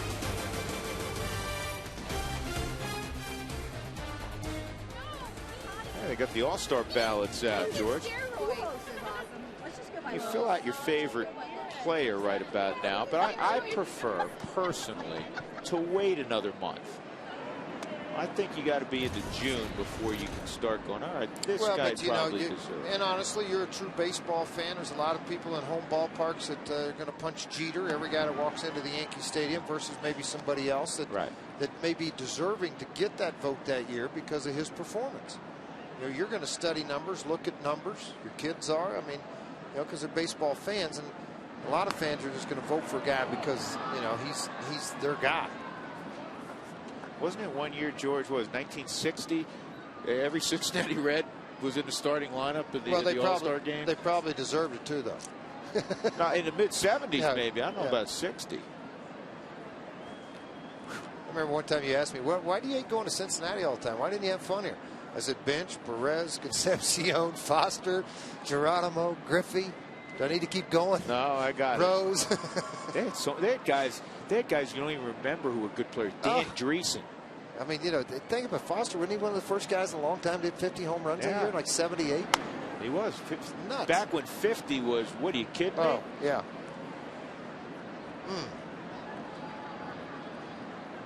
Two balls and a strike on Emilio Bonifacio. And he pulls this bunt, and this is a hit. There aren't many guys. What'd you have him up the line in, George? Wow. 3.5. That's flying. No way. On contact with the bat to the ball. So he had already started out of the box when he started to go. All right, hold on a second. Back it up. We'll just do it again. Yeah, do it again, real speed. Yeah, we'll do it again, real speed, and we'll just put the clock on him again. What'd you guys have him down in the truck? It was quick. You don't see too many guys try to bunt twice in the same at bat for a hit. Bonifacio did that. So he's aboard. Chris Coghlan, the rookie, making his major league debut. 0 for 1 and a walk. Got stranded at second back in the third. Now Hamill was big time distracted last time he had Bonifacio on, George. He walked Coghlan. Hey, Drew, by the way, the truck put the clock on him. I like my clock better. They were 3.19 on their stopwatch in the truck. No way. Well, I'm just telling you what they had. Once you got to yell to one of your scout buddies down there. Well, Ken's down there from Houston. He's advancing for the Houston Astros. Don't even write a time down. Write ridiculously fast. That's all you need RD? to write. Yeah, RD. RF. Did you say RD? I was thinking of Ron Davis. That was his nickname with us, real RD. Okay. But it didn't stand for real fast. It stood for something else. But don't tell me. By the way, 57 was the year 7 Reds were elected to start. 7 of them? Well, a newspaper printed pre-marked ballots. Research courtesy of Doug Marino. By the way, the Rockies fans, I want to let you know that if you purchase a green pack, it'll help out the environment while enjoying a day at the ballpark. You get 2 tickets for only $20, and $5 of each pack sold will go to our Wood for Wood tree planting program. It's available during the July and September green weeks, so go to ColoradoRockies.com and become a part of the green packs.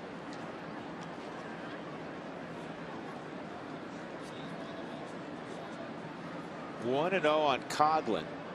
Nobody out. The blur is at first. Bonifacio. Chris Iannetta has thrown extremely well when given the opportunity this year, and that pitch misses. 2-0. This is the same pattern as the last AB. Hamill, his focus redirected toward first base, falls behind Coghlan.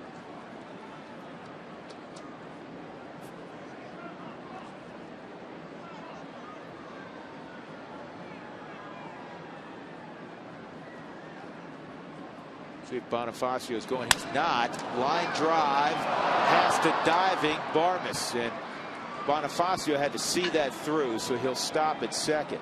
Well, you could hear the bat break up here. 2 guys had a chance to. Hamill put his glove up, and then Barmes dove. Well, you know, when you're on the mound and you throw a pitch like that, the bat's broken, the ball's coming at you, you don't anticipate the speed of how long it is or how hard it is.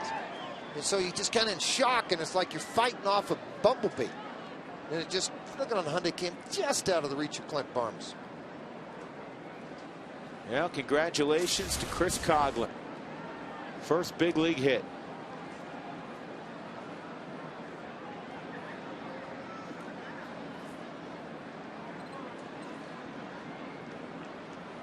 Now Hanley Ramirez. Home run and an RBI single in this game. Nobody out for the Marlins. And the Rockies have action in their bullpen. And this ball lashed to center field.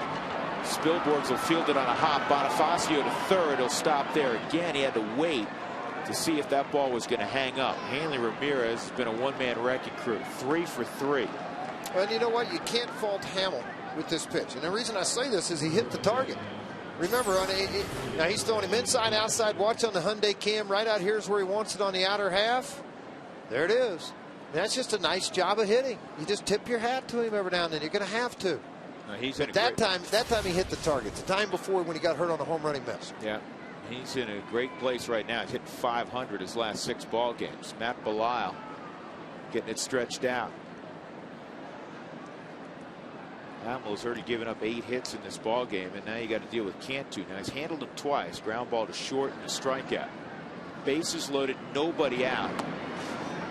Cantu, 8 home runs, 30 RBIs.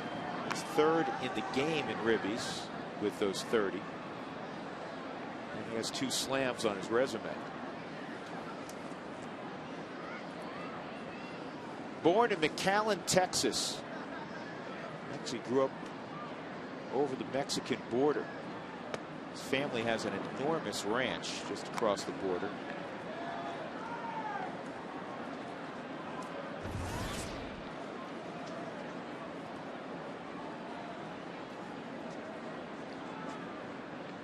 Came back and went to high school in McAllen. He's in the driver's seat here, 2-0. And this ball lined to center field and deep. Spilborgh's going back. He's going to make the catch. Bonifacio will put it in second gear. Also moving up is Coghlan. An RBI for Cantu is 31st. And the Marlins have the lead again, 4-3. Hamill, if George, if Hamill, I don't want to talk to Jason right now, he's pitching. If Hamill doesn't get this fastball knee high, I mean, if it's up another 3 inches, it's gone.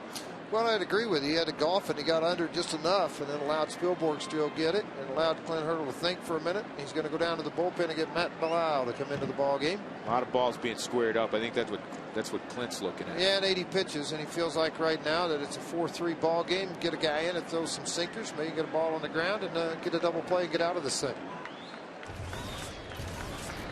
4-3 Florida in the 5th as Hamill departs.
Baseball on FSN is brought to you by Geico.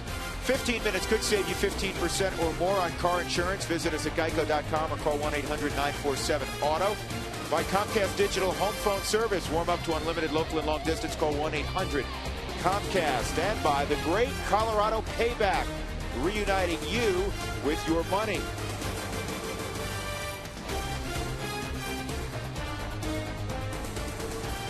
One out, runners at first and third, 4-3 Florida in the fifth inning. John Baker coming up to face Matt Belisle, and this call to the pen is also brought to you by our friends at Comcast Digital Home Phone Service. Warm up to unlimited local and long distance. The number to call 1-800-COMCAST. A fastball out of Belisle will run up to 95 at times, comfortably 89 to 92 on the average with some sink to it. You see the earned run average blown up after a couple of bad outings, but in 10 games, 11 innings, 7 strikeouts. Right now, you'd like to get the hard sinker down and away with Mr. Baker at the plate. 28-year-old John Baker out of Cal Berkeley. Northern California kid. Went to that football power at De La Salle.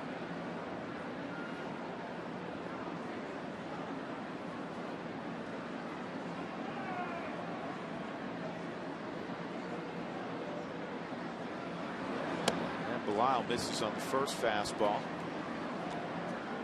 Let's get Baker to hit one on the ground. He's already hit one in the Florida bullpen tonight. That the ground ball to second. Runner at first. Hanley Ramirez. Very quick. That factors into how you turn it around the bag. His stance a little bit similar to Cantu. I mean, you see the wide open, how he is, hands held a little bit, strides into the baseball. Hanley Ramirez with an open stance. George, you got your stopwatch on. You want to clock Belisle to the plate because Ramirez may look to thinking run about here. it. Oh yeah, absolutely. Don't you think? Well, I think he did. Yeah.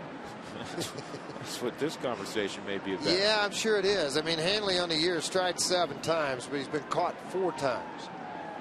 Of course, now you run up, set up your throwing program. Remember one thing: Coughlin's over at third base, and the young man had 24 stolen bases a year ago in the minor leagues. That shows he's got a little bit of speed over there. He was caught 10 times. Hanley stole 35 last year, 51 2 years ago, not moving, and that pitch is in the strike zone to Baker, 1-1. He was about 135 that time to the plate.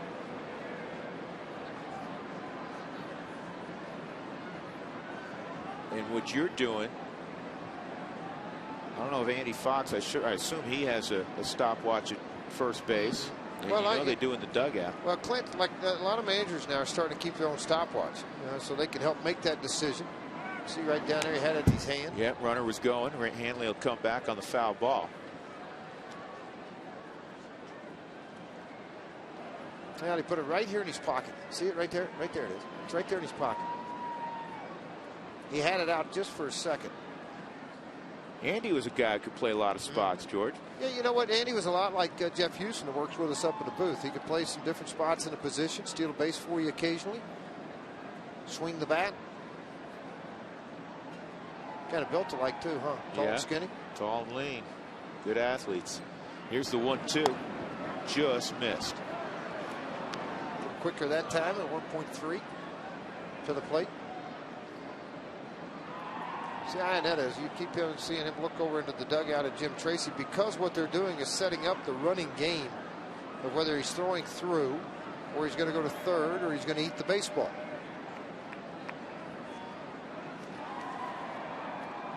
Two Ramirez moving, and a check swing foul ball.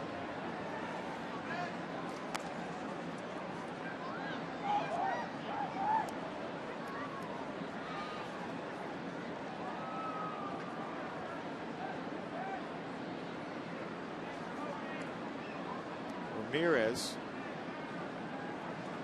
has been in the 3-hole every ball game. He used to bat leadoff for him. His stolen bases, he's not going to steal 50 bases out of the 3-hole.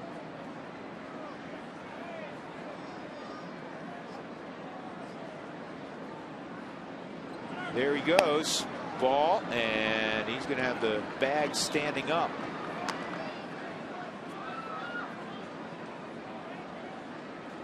So 2 in scoring position, And no longer an opportunity to turn 2. I don't know if you noticed those first 4 or 5 steps. He fully accelerated, and as he looked up to see that second base was not going to be covered by either one of the middle infielders, it allowed him to shut down on it.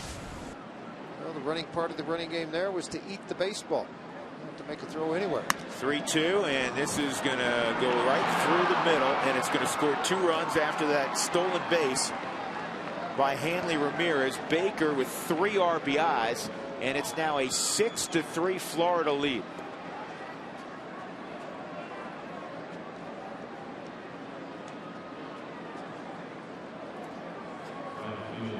Didn't try to do too much with the sinker. Baker didn't. I mean, he impressed me a year ago when he first got called up. Here, that ball's away from him. All he tried to do is take it right back up the middle. Great effort by Barmas.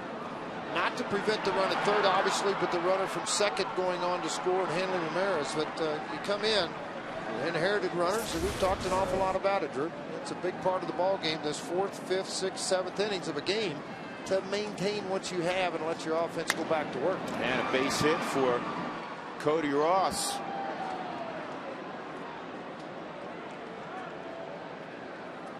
Florida apparently not done here in the 5th inning. Jeremy Hermida coming up. We can close the book on Jason Hamill. It's a chapter he'd like to forget now. 4 1/3, 6 runs, all earned on 8 hits. Walked 1, struck out 4.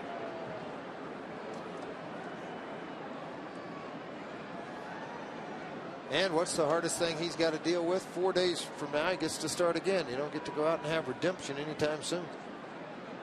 And Matt, this year, Belisle, he's had 8 inherited runners and 6 have scored.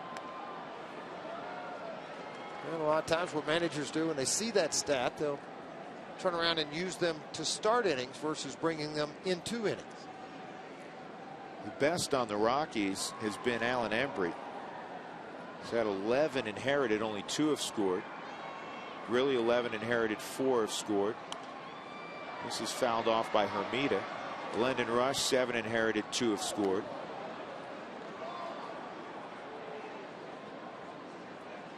That's the one stat I kept all the time. I didn't really worry about anything else coming out of the bullpen because your ERA can get blown up so quick.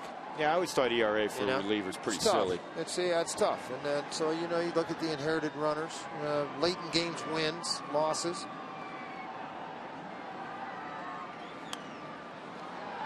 Another foul ball. 0-2 it remains on Hermida.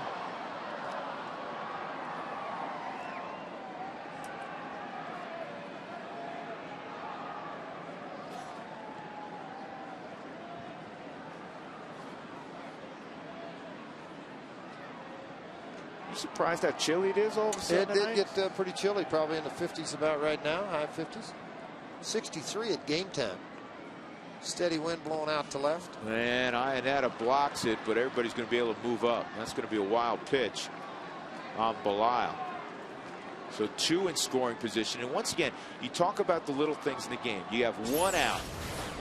No longer can you get 2 outs, at least in a conventional double play. Same thing with Ramirez stealing second a moment ago. You're exactly right. I mean, a ball down into the dirt area. Clint with a little bit of a decision here. You're already down 3. Do you walk him? Do you set it up? You got 2 strikes, 1-2. Go at him. We get the punch out. Well, you got to go at him. You got to. Yeah, I didn't look at the 1-2 back count up. I thought kind of the other way at the time. And this is going to drop for a base hit. It's going to score 2 more runs. It's going to be 8-3. And this turned into a flat, ugly inning. It was a 3-3 ball game. 5 runs in the inning. There's just 1 out. Well, unfortunately, right now you got to wear it. I mean, they're starting to get the bullpen going. Glendon Rush is up, and Glendon typically can get ready fairly quick. Clint's going to make a walk out to the mound right now. I don't think Glendon's ready to go. He hasn't thrown very many pitches down there. Yeah, I guess he has. The phone call did come, and Glendon, they're going to go down and get him right now as Matt Belisle came in and gave up 3 straight base hits and a couple of runs of his own. 8-3 Florida.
Houston, Wednesday, Houston, Thursday, Houston, right here on FSN Rocky Mountain. I haven't even looked ahead, George. Is that a Thursday day game? Couldn't tell you. Why don't you get here at 9 and then we'll let you know. It's got to be a day game. We never played night games on getaway days. Day game, right? Hey. Day game. Yeah. Glendon Rush to face Alfredo Amezaga. Jeremy Hermida, who can run a little bit, is at first base. 8-3, and a line drive snared by Ian Stewart. That's about the only way the Rockies are getting out right now.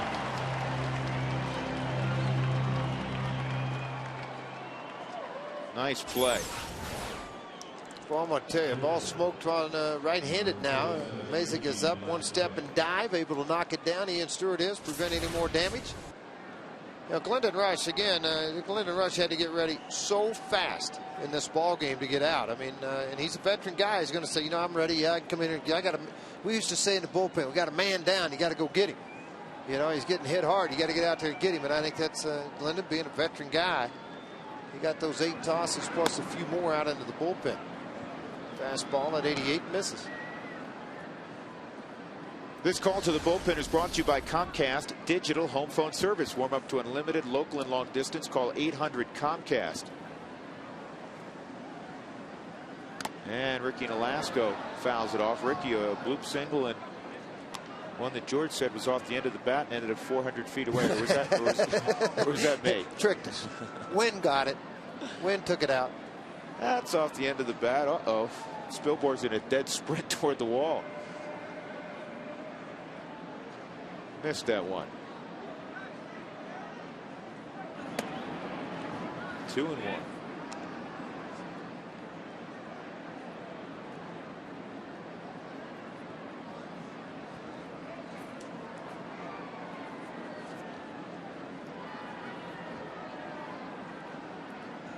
And Nolasco lines this to center field. He's got his second hit. Hermida's going to go first to third. And up for the second time in the inning is Emilio Bonifacio.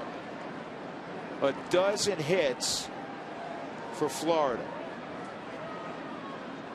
Well, they remember the 4th of July, evidently, of 08. Why do you keep bringing that up? Well, I don't know. I don't.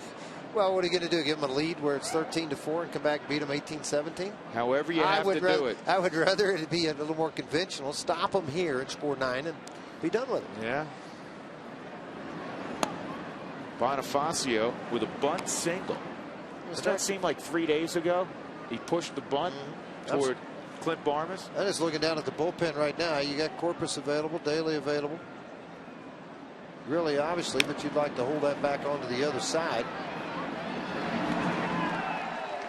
Finally, the inning is done. 5 runs for the Marlins on too many hits to count. 8-3.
Down 8-3 to the Marlins as we head to the bottom of the 5th inning. Time now for our Excel Energy fun fact. The Florida Marlins have won the World Series twice, in 1997 and in 2003. The only 2 times they've ever made it to the postseason. Now, both of those years, neither time did they win their division. They advanced each time as the National League wild card.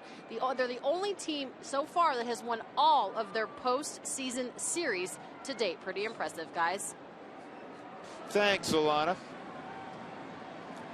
Seth Smith will step up, and that pitch is outside. Ricky Nolasco had plenty of rest last inning, though he had to run the bases a little bit briefly at the end. Florida tried to single the Rockies to death, George, in the top of the 5th. 7 singles. And the record 10 hits in an inning.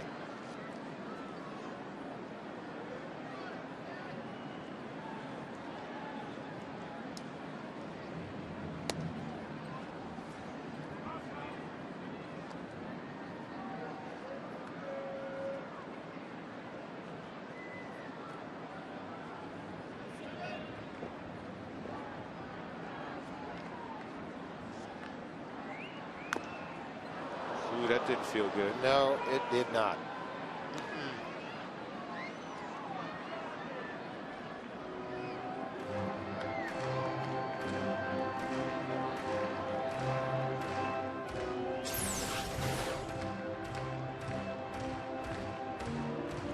Oh, that didn't feel good at all. You know, and it's kind of a neat little thing right there. If you thinking about hitter with hitter, you know. Oh, that hit right on the big toe, right on the ball of the foot.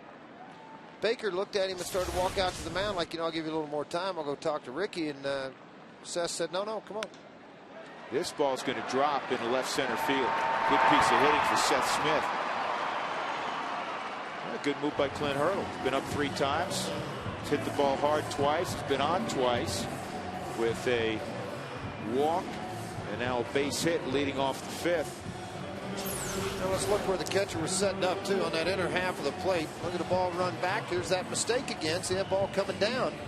Seth Smith able to make him pay for it. Just extended the arms out, lifted it out into the outfield.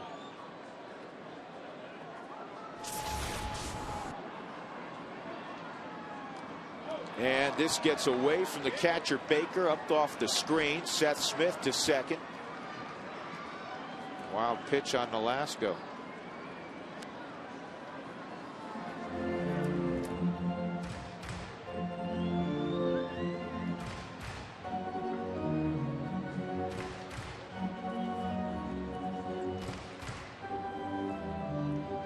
Tulowitzki, a home run in the 1st. And a long double to deep center field to drive in a run in the 3rd.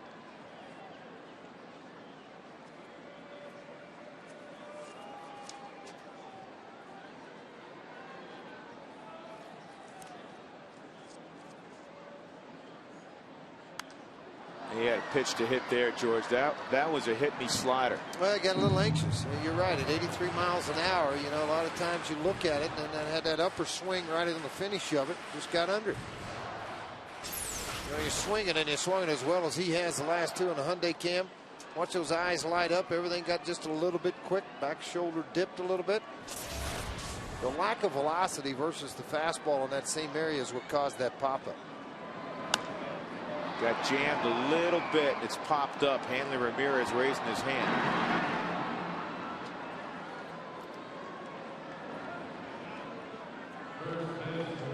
If your windshield is damaged in any way, please call Colorado's #1 team, Elite Safelite Auto Glass. The number is 303-287-5000, or you can visit them online at safelite.com. Todd Helton a single in the 1st. He now has an 11-game hitting streak. And a sharp ground ball knocked down by Cantu. And he ran to the bag. That's in there. Todd Helton, during an interview I did with him during the pregame show, said, you know, he's feeling okay at the plate, but he left a lot of room there to say, you know, I can feel a lot better at the plate. Pretty good for a guy hitting 500 his last 11 games. 4th in the league. It's yeah. 355 coming into that.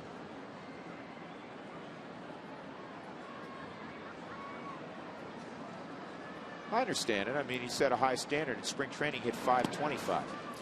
Yeah. Well, the one thing I've known, being around Todd for 12 years, and then part of that little 97 deal when he was up and did a few ball games then, is he never accepts success. I mean, it's like, you know, and I think Johnny Oates said something to me, the late Johnny Oates said something to me one time that I said, what did you regret as a manager? He said, I regretted not enjoying the wins long enough before I started worrying about tomorrow. And I think Todd sometimes doesn't, and he's never said this to me, he doesn't enjoy the 3-hit nights enough. He's worrying about trying to get 4 and 5 tomorrow. Maybe that's the secret to his greatness. Yeah, well, it's, he just pushes himself so much all the time.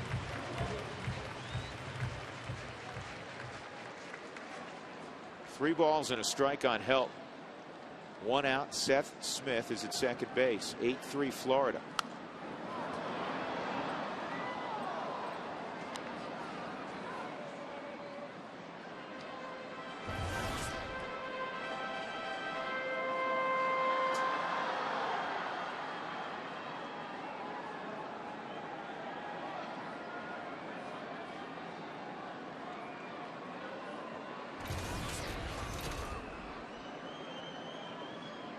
Payoff pitch.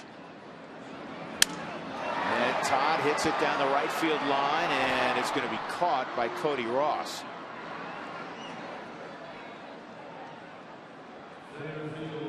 Two outs. That'll bring up Spilborghs. Ryan's 0 for 2, fouled out to Ross and struck out.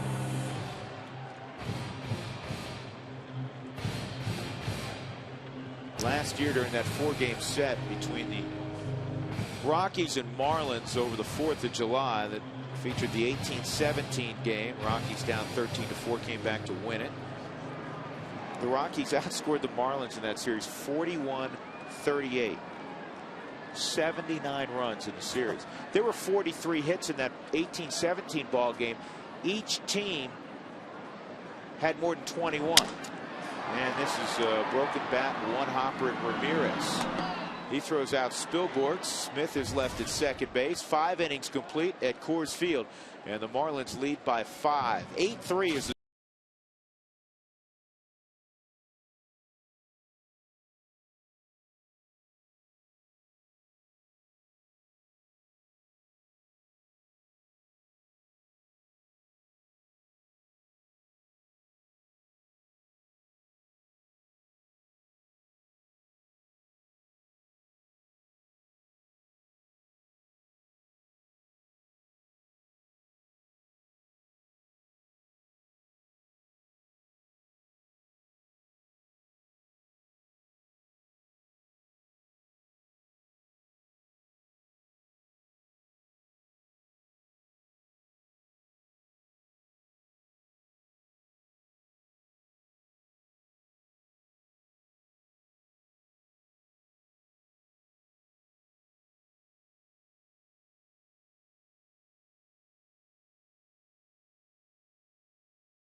Troy Tulowitzki, first at bat, big fly, 4th of the year.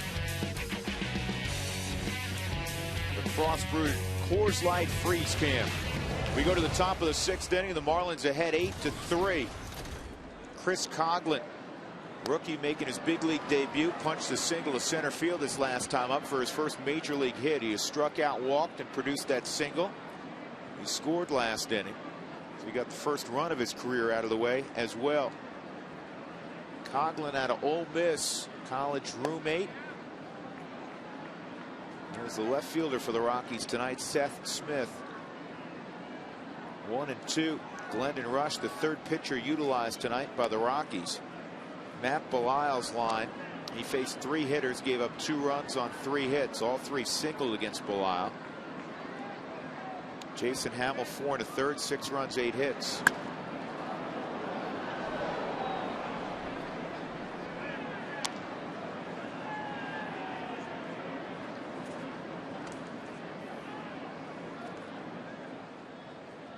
Marlins surprised a lot of people hanging around that difficult NL East for most of the season last year. This is fouled off out of play as well. Going 84 and 77 last year. They made some changes, George, in the offseason. Mike Jacobs, who hit a bunch of home runs for him, 32. He was traded to Kansas City for Leo Nunez, a reliever who's now working the 8th inning. Right, very good reliever. Yeah, he throws hard. Big curveball, and Rush strikes out the kid. Let's take a look at this date in history, brought to you by our friends at Dex. Dex knows. We go back to 1994 on May the 8th in their first official game against an all-men's team. The Colorado Silver Bullets are defeated by the Northern League All-Stars 19-0. They become the first women's team to play a men's professional team.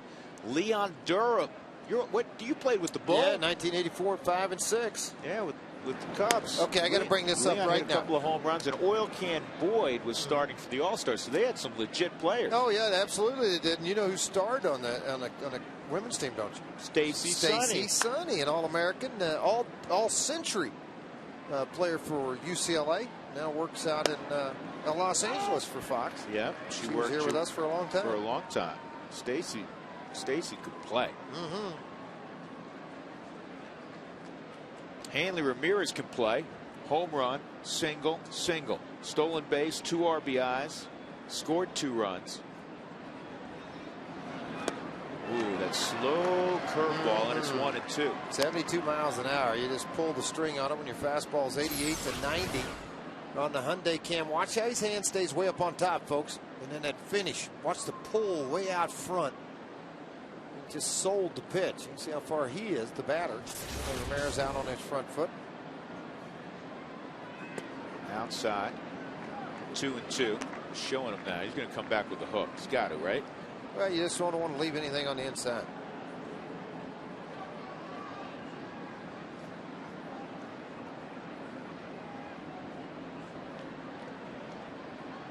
Ramirez scored 125 runs each of the last 2 years. He went fastball, and Hanley fouled it straight back. Another trade that the Marlins made. They sent Scott Olson and Josh Willingham. We talked about this, to Washington for Bonifacio and a couple of minor leaguers. Then they traded their closer Kevin Gregg to the Cubs for a bullpen prospect, Jose Seda, and he's not up with the club right now. Curveball, did he get him? You know what? I'm telling you, Hanley thought he was done. Hanley thought, you know what, I better go back and grab some pine on this one, and he went, whoa. Well, but you know, Runge has the slow thing working. You know, he doesn't work real fast with it. Of course, when he calls you on a punch out, like there. Yeah, there you go. See the big old hammer come up in the air? He puts the hammer on you. I like that. Huh? It's like he's fed up with you. Well, yeah, no, why? It's kind of like, you know what? Get out of here. I mean, watch this on the Hyundai Cam. Watch the umpire. This great pitch by Glendon. No question about it. Punched him out. All right, show him right back here. Here he goes. Watch this. Oh, see ya. 2 outs, can't do at the plate. Sack fly his last time up. Fastball's hot. Ball 1.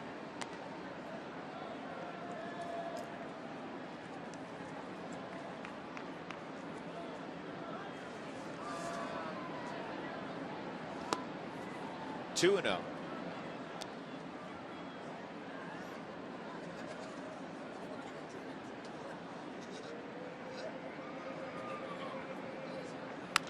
On the ground toward the hole. Stewart picks it up, and he has time still to throw out Cantu. No panic. And a 1-2-3 inning in the 6th for Glendon Rush. George, you want to describe this one? Yeah, how about this? I'll show you the big hammer. Watch this thing.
8-3 Florida as we go to the bottom of the 6th inning. Turn that banner this way. We want to see it. What did that postcard say? Aspen loves the Rockies. And we love Aspen. You know, that's where I got my start, George. Did you know that? Yep. Doing the weather, wasn't it? No, I wasn't doing the weather. Doing sports, a little bit of news. Well, you told me you had to do everything. Yeah, but I was. You weren't good at the weather thing? I wasn't good at the weather. I wanted to do the weather. Hey, around the league, news and notes. A-Rod returns, hits a 3-run home run in his first, not only his first at bat, his first swing. Dontrell Willis, this is a good story. Former Marlin who is terrific with Florida. He's returning to the Tigers. He'll start Wednesday against the Twins, and I hope he throws nothing but strikes. Well, I do too. Dodger home streak, by the way. Of course, all the news yesterday about Manny, but the 13-game streak to begin the season, a big league record. They lost last night, 11-9. And they were, think about this, they were winning that game 6-0, and the Giants came back on it. And they ended up losing at 11-9. Brad Hopp at the plate, swung on and missed, 1-1. Rockies need to bust a move here in this ball game. They had early momentum offensively, a run in the first, a couple in the third. Well, Nolasco has mixed it up too. 5 ground ball outs, 6 fly ball outs, 4 strikeouts in the ball game. The 1 walk. Drew, say that stat again. What was it a year ago? 42 walks, 44 walks, and only 4 scored. Yeah, 42 walks last year, only 4 scored, and he has walked 1 tonight. That was Seth Smith, and Seth scored. But Nolasco settled in. He's retired 7 of 8, and a late-breaking slider, and it's 2-2. Chris Ionetta on deck. Dontrell Willis, one of the real good guys in the game. You know what? He feels horribly. What did they give him? 24, 25 million for 4 years after they traded for him with Cabrera from Florida Marlins, and just could not put it together. I liked that. I liked what Jimmy Leland said. 7 2/3 innings the other night in AAA. There's nothing left for him to do. He's going to do it up here with us. Good for him. That's a complicated wind-up, to say the least. And, and if something goes off, I imagine it can be tough to get it back online. Well, a lot of guys have tried to. I think that's part of the problem that got him messed up to going a little bit. Oh, boy, this is stroke to left, and it's going to drop for a base hit. 9th base hit for Brad Hopp to left field. Brad's 2 for 3 tonight. A reminder that if you haven't checked out FSNinsider.com, you ought to. It takes you inside the big games. Each night, our team of experts breaks down the keys to the ball game. Plus, coming up, a one-on-one interview with Jason Hamill. Become an insider today. Visit FSNinsider.com. Chris Ionetta, a double and a fly ball to center field.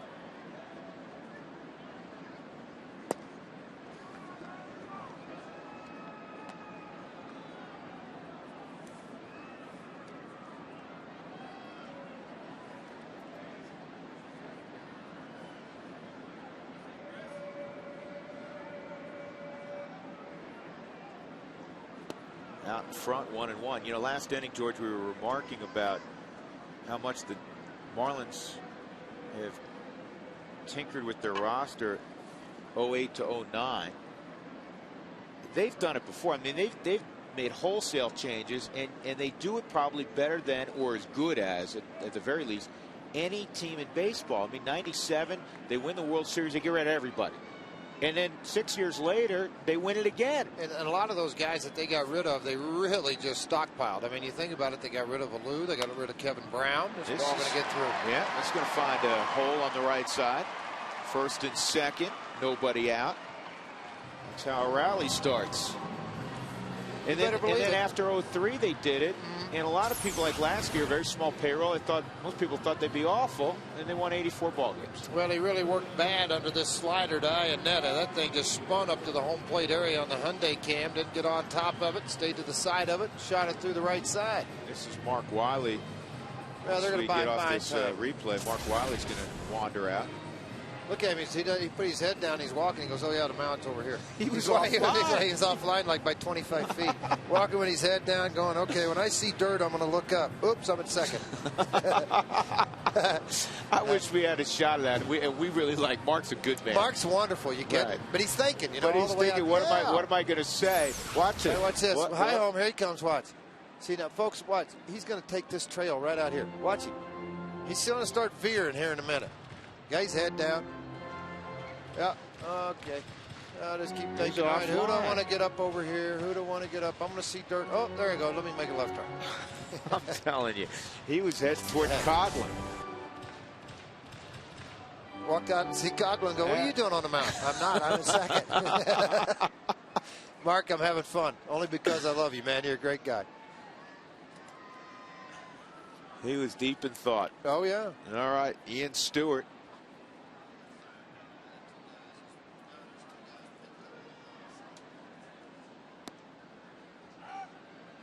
He got to the mound. He made a left turn. He said, throw him the curveball on the first pitch. Well, he threw that slider, and you could really see it on the Hyundai cam. His fingers wrapped all the way around the baseball. There wasn't anything behind it, on top, and through it at all.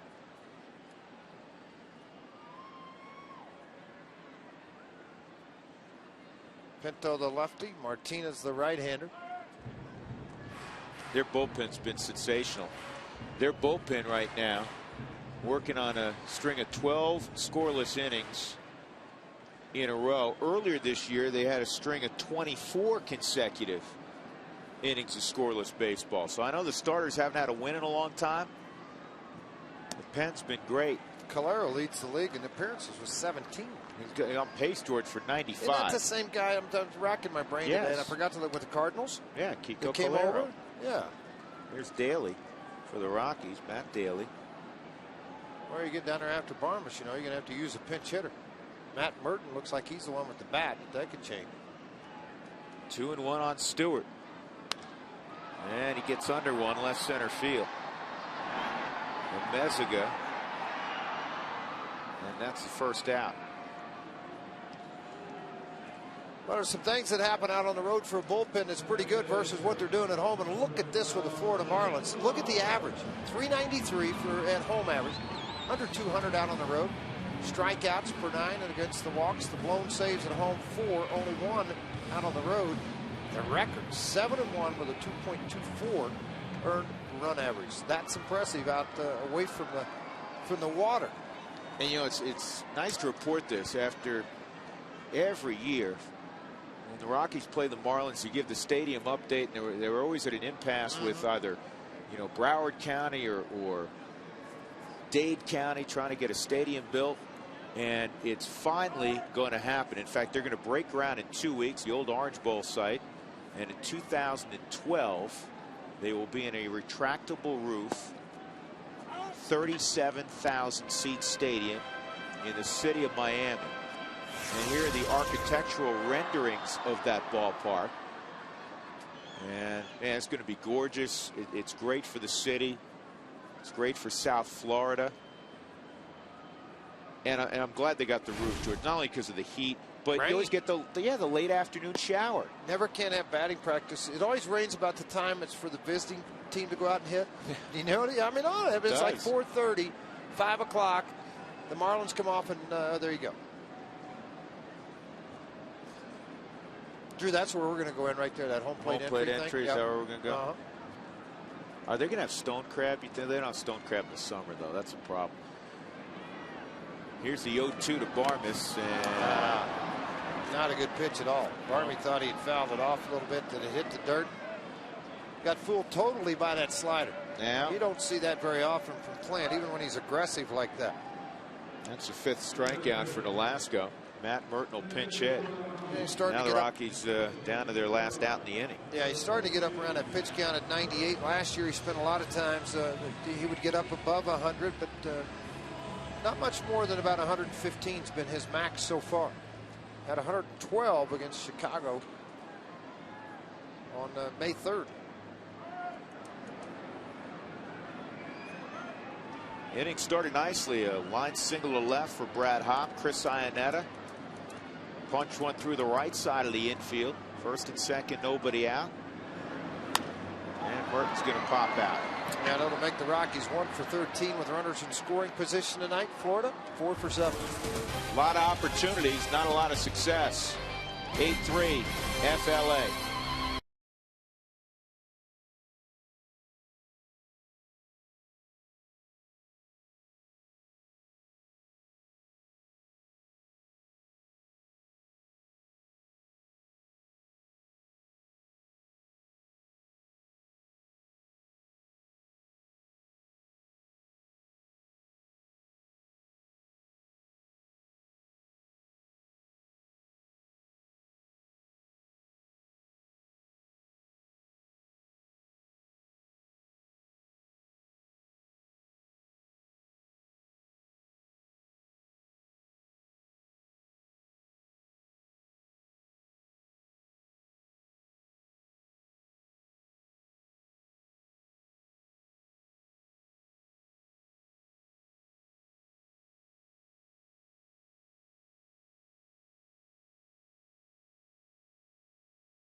started the inning tied with the Rockies at 3. They hit 7 singles in the inning. They produced 5 runs. They continue to lead at 8-3. The 5th inning, our Nissan momentum shift of the ball game. Matt Daly making another appearance for the Rockies. He does have that one loss, but has pitched very, very well. An earned run average of 1.80, 4 strikeouts to go along with a couple of walks in 5 innings. 6 games for him to pitch in.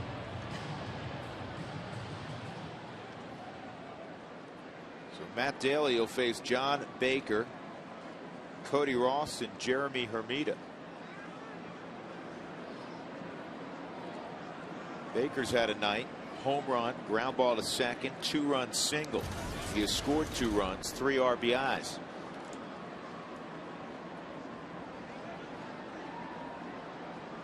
The 28-year-old catcher.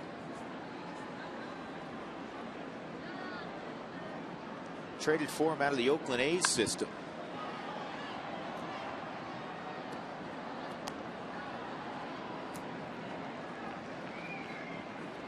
For the Marlins, the other thing you talk about their ball club, you know one thing I think that really affects their club, Drew? What's that? Travel. I think there's 2 teams, George. Them and Seattle. Yeah. So, I mean, they're forever. Exactly. Seattle can't go anywhere where it's not 3 hours in a plane. Good pickup by Barmes. You know, if you think about it, it's even harder on Seattle, George, because Florida, they zip up to Atlanta. They go there 3 times. New York, Philadelphia. That's not that bad. When they head Washington. When they head west and they have that last game out on the road out on the West Coast, and they got to head back to the house. Yeah, long way. Oh, boy.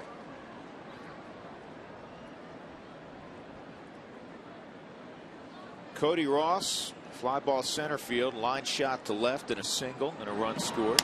And a broken bat pop up. Tulowitzki trying to find it. He will.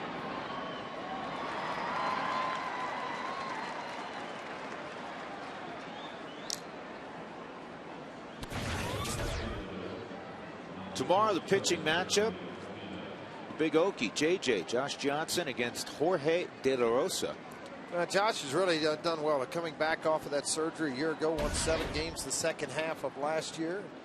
Has carried it right over. A fastball to the right up to 97 miles an hour. Typically will average right around the 94, 95 mile mark, and 91. And hard slider to go along with it. A changeup. He worked out all summer or all winter long with my son Parker over at Oral Roberts University. He's moved back to the Tulsa area. His changeup, George, is in mid to high 80s. Yeah, that's well, how it's a hard little bit like throws. Ubaldo. I mean, it is. Ubaldo, you can think back a couple of times when he had that change up at 88, 89 miles an hour. I think the big transformation for Josh, what he's done is he'll pitch 89, 95 or 94, and if somebody gets on base and all of a sudden, whoop, here's 98. Reminds you of the old Kurt Schilling days. Oh, I like that pitch. That was nice. Palm ball at 79. Have you ever seen palm ball on the board? It did say palm ball up there. I have never seen that before. That's a new entry on the pitch tracker in the stadium. I like it. Palm ball. Oh, changed it to change up. No, use palm ball. I like that. 3-1. That pitch missed for Daly. See, right here it is coming out of the hand. It is a palm ball. See how he's got a hold of that thing, folks? He's got everything wrapped around it. You're going to throw that up there and then really turn over, pronate, roll over the top of that baseball, get some kind of big drop on it. 3-2.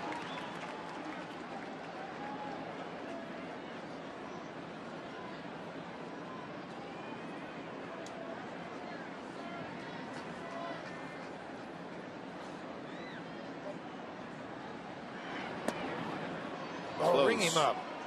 Hey, he thought about it. Brian Runge did think about it. He did. Yep. All right, the first 10,000 tomorrow through the gates. That's tomorrow. Will receive a free upgrade coupon to Frontier Airlines Classic ticket with a purchase of an economy ticket. All that's sponsored by Frontier Airlines. So come to the ballpark tomorrow on the first 10,000. We'll get it.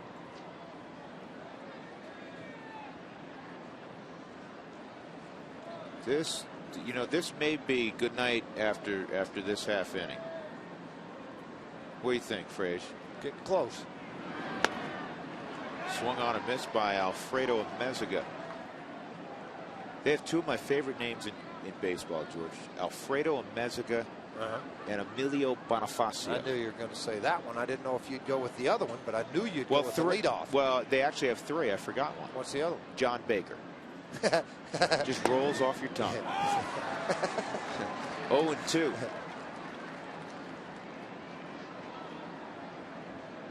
It's kind of like when they say, my name's Smith. Look it up in the phone book. I'm in there.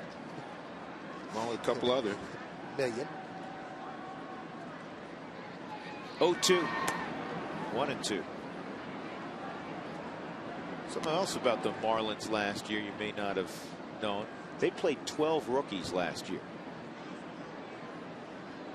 You know who's not in the lineup tonight, and hopefully I'll have a chance to talk about him tomorrow, though he's kind of on the precipice of maybe being sent back out, and that's Cameron Maven. Young kid, good player. Big strikeout there for Daly to get in there and swing those bats. You're down 5. Time to go to work again.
Reproduced or retransmitted in any form, and the accounts and descriptions of this game may not be disseminated without the express written consent of the Colorado Rockies.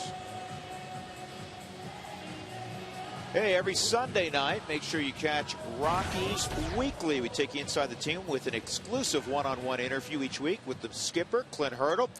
Wrap up the week in Rockies baseball and also a look ahead to the following week. That's Rockies Weekly, Sunday nights at 10 p.m. only on FSN Rocky Mountain. Some changes to tell you about. First of all, Ricky Nolasco's out of there. This is Raniel Pinto, one of 2 lefties that Freddie Gonzalez has down in his bullpen. Fastball 90 to 92. Typically where he'll set with it. His changeup 78-83. We'll show that at you. And likes to use the slider from 77 up to 83 miles an hour on the left-handers.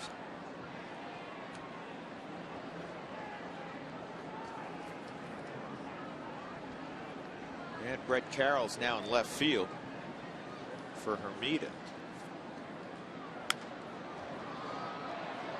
Let's check in again with Alana Rizzo with tonight's great Colorado Payback sideline report. Alana. Thanks once again, Drew. A little bit more about Seth Smith at the plate. He's the baseball director of the sports complex back in his home state of Mississippi. And I talked to him about it. He said there's nothing like it in the area. He said, I've been playing baseball long enough that it was time for me to give back and teach younger kids the game of baseball. He said, but I also take the advice that I give them in my approach at the plate. He said, I have to stay back, see the ball, and stay through it. Let's see if he can take his own advice at this at bat, guys.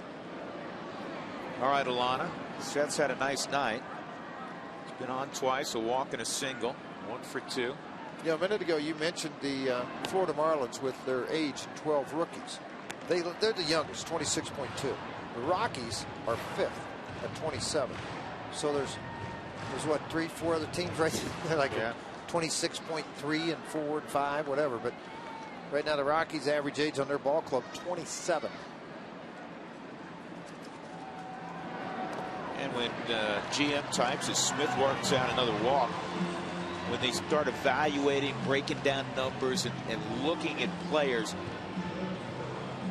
the average prime years, and sometimes you'll see guys in their late 30s still putting up great numbers, but the average, the prime, is 26 to 32 in this game. It is. That's about right for everybody. You're going to get the most out of your pitchers, your hitters.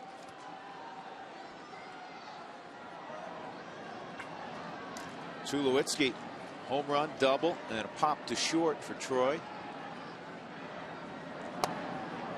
Inside.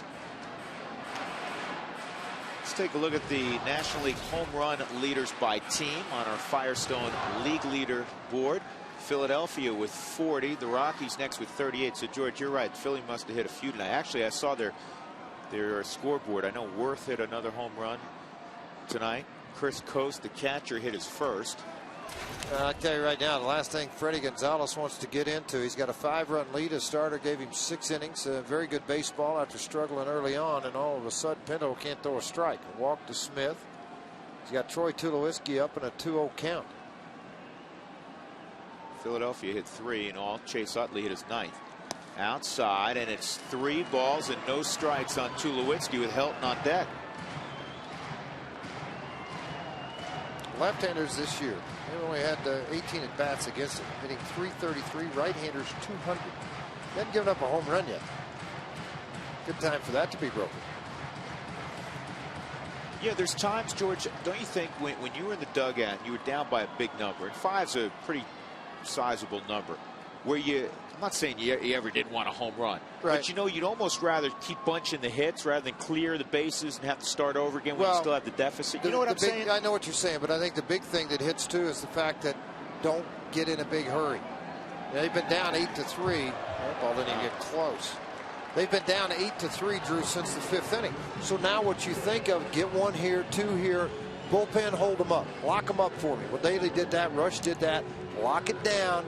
Let's get 1 or 2 here, and then when we get into the 8th inning or something, now one big swing puts you ahead. Right. But don't try to go get a grand slam with 1 guy on. All right, track Mark here. How's he doing? Maybe he does something about this. Maybe he just kind of likes that little track up there, that little superstition going on. You know what? I think you're right, because he ran right to the grass in the middle, and then he made the left turn again. Either that or somebody went inside and said Frazier and Goodman were giving you a really hard time about the way you walked to the mound. He goes, I'll just do it again then.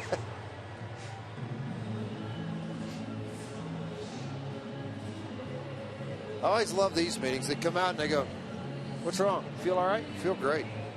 Not throwing strikes. Really? Just walk 2 guys in a row and throwing 8 balls out of 9 pitches. I'm not trying to. Well, I'll tell you what, we'll give you 1 more hitter. Yeah, you know what? This guy's left-handed. You better throw a strike. You understand? You got me?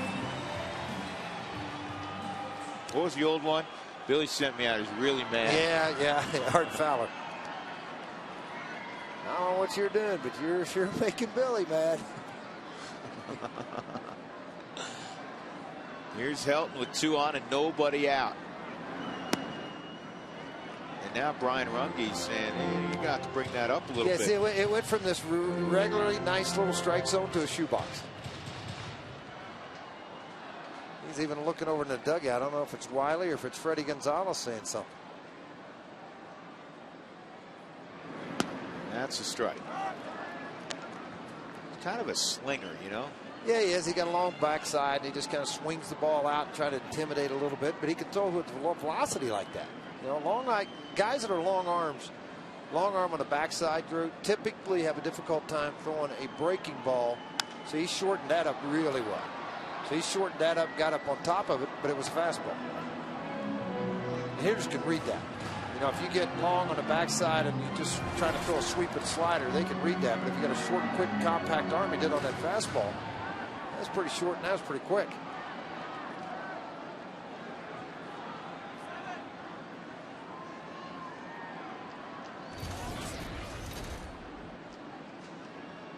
1-2.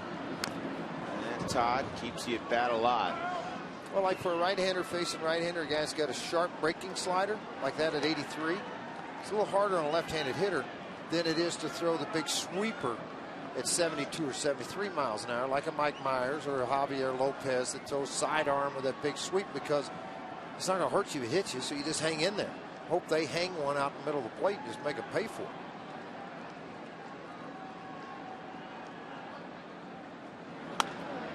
And Todd hits it in the air to left field. Carroll coming on, and he almost misjudged that. Yes, he did. What's the wind doing up there now? Well, nothing. I mean, kind of still blowing out, according to the flags by the scoreboard. Here comes Spilborghs. Ryan's 0 for 3 in the ball game.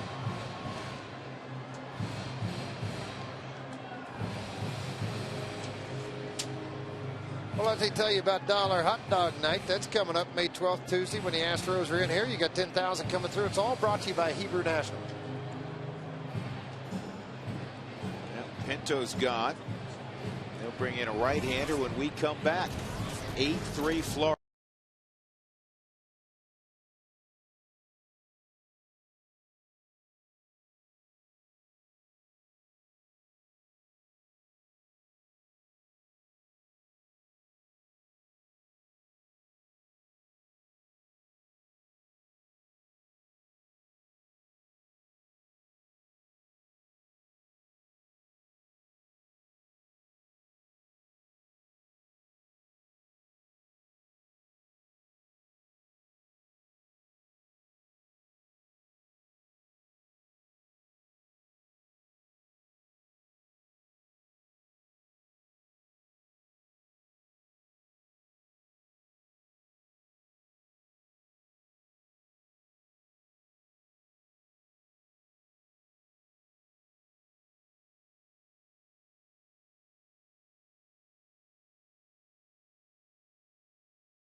Inning. The first two men for the Rockies walked this inning. Seth Smith and Troy Tulowitzki. Todd Helton flew to left. That was against Pinto, and now Kiko Colero's on for the 18th time this year. He has been outstanding. I don't know what his arm's going to feel like in September, though. Well, that's the bad part about it. You see those 20 strikeouts, though, only 4 walks, 15 in the third. You couldn't ask for a better setup guy. Right-hander's a $135. They've yet to hit a home run. 5 for 37. Colero's one of those guys, George, that he throws more sliders than fastballs. He's inherited 16 base runners. 11 have not scored.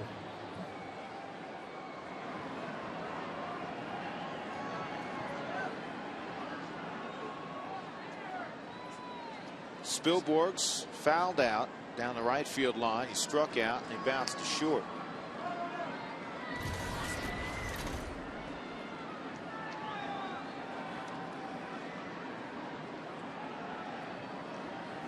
Got to figure Spilly's about to get hot again, George. Well, you're just waiting on a guy to hang that slider, and when he does, you're going to smoke it pretty good. But the other side of this, there's not a lot of history between the two teams because you only play 6 times a year. And with the Marlins, a lot of turnover. The Rockies, at times they've had turnover. So there's none of these 44, 45 at-bats against one starter or against one guy, just because guys aren't in uniform long enough to do it. And you only play them 6 times a year.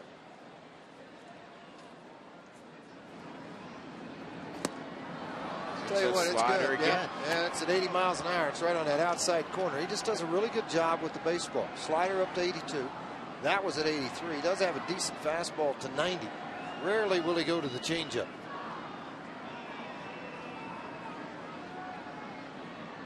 But Spilly crowded the plate even more, George. Well, I tell you what, a guy that did this too and was very successful at it, broadcasting games for the Phillies, Larry Anderson. So nothing but sliders at the end of his career.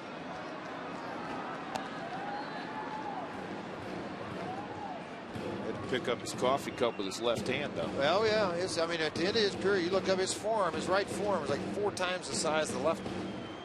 Tremendous arm strength. And he just snapped slider after slider after slider. Did it very effectively. Could work both sides of the plate with it. Smith is at second, Tulowitzki at first. Rockies need something here in the 7th, down 5 runs. That was left in the middle of the plate, and Spilborghs didn't fire. 2 outs, Brad Hopp coming up. This is like last inning, 2 singles to start the inning. And then the Marlins, Ricky Nolasco, got Stuart Barmas and the pinch hitter Merton. Well, 2 each here, and Helton and Spilborghs have been retired. It's left to Brad Hopp.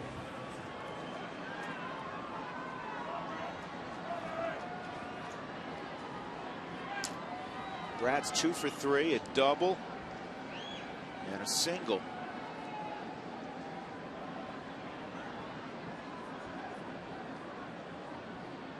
Brad at 333.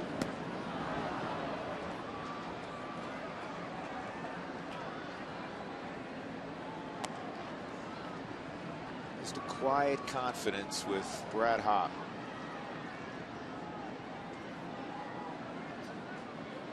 Started looking around the National League.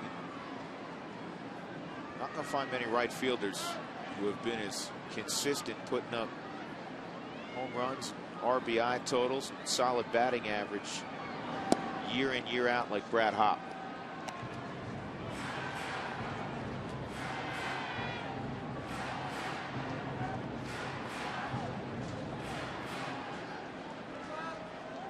Well, when you talk about the Rockies offense, especially whether you're a visitor or a fan of another team, he's never part of topic number 1. It's been Holiday, it's been Helton. And you know, the thing is, that didn't bother Brad. No. He just went about his business every day. 1 ball and 2 strikes. You know, Hopp's only hit 400 this year with runners in scoring position. I think his 2-strike approach, George, has really improved the last year.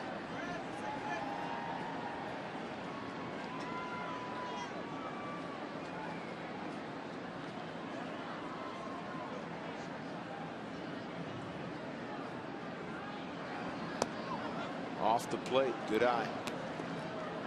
And that's one of the reasons his 2-strike approach has improved. He has a very good eye. Yep, starting to read the baseball out of the hand much better, pick up the rotation on it.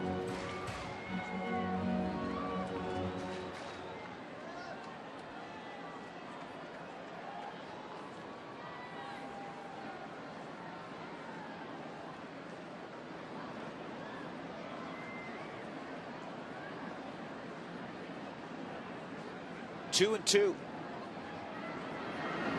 Got him. That's a good slider. And once again, the Rockies get the first 2 men on base, but they can't move them any further. 8-3 as we go to the 8th.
for Kiko Colero.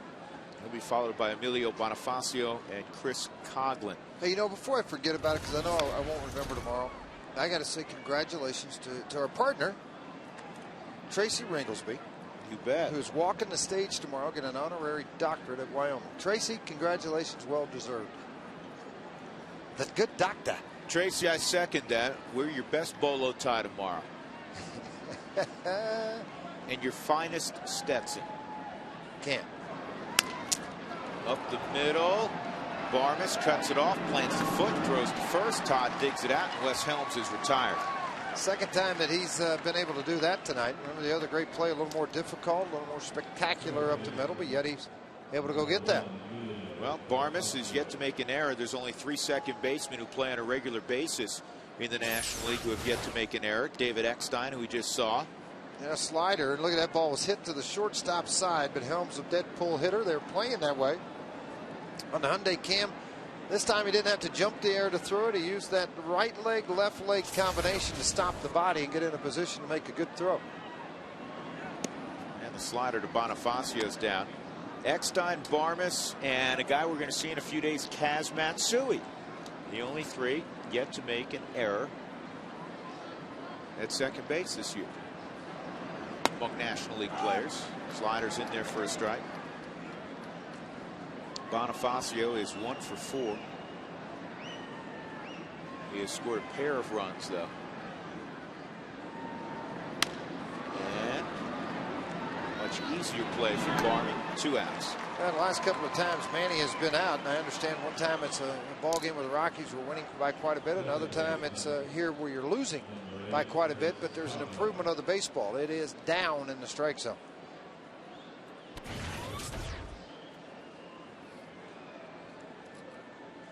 Rockies All Access tomorrow morning at 10:30 here on FSN Rocky Mountain. Chris Coughlin, his big league debut.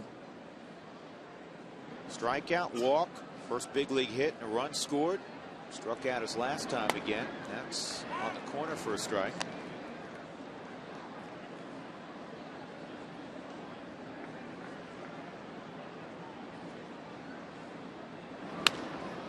And there's another hit. Coughlin's had a nice debut. Playing for Dan Ugla. Ugla in a little bit of a slump. Given the day off. Yeah, but Ugla's still one of the best Rule 5 drafts that's happened out there. Ever. Barmes tonight talking about his defense, 6 assists, 1 put out. By the way, the Baltimore Orioles and the Chicago Cubs made a trade today. Didn't know that, did you? I did. Ryan Friel, who was with Baltimore, went to the Cubs. Gathright went to the Orioles. Oh. So the Cubs and Lou pick up some energy. The former Cincinnati Red, Ryan Friel. Joey Gathright can fly. And this is a base hit for Hanley Ramirez. Got a 4-hit night.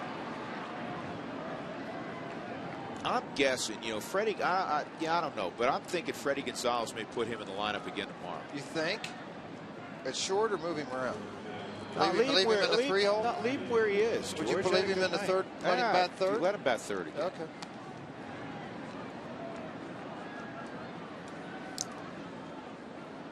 Jorge Cantu. Cantu's 0 for 3, sac fly in the 5th. How about Ramirez? Do you realize this? He's hit .522 in his last 23 at bats with 4 home runs. He has 3 home runs in the last 24 hours. Well, that could be overload. He's really good.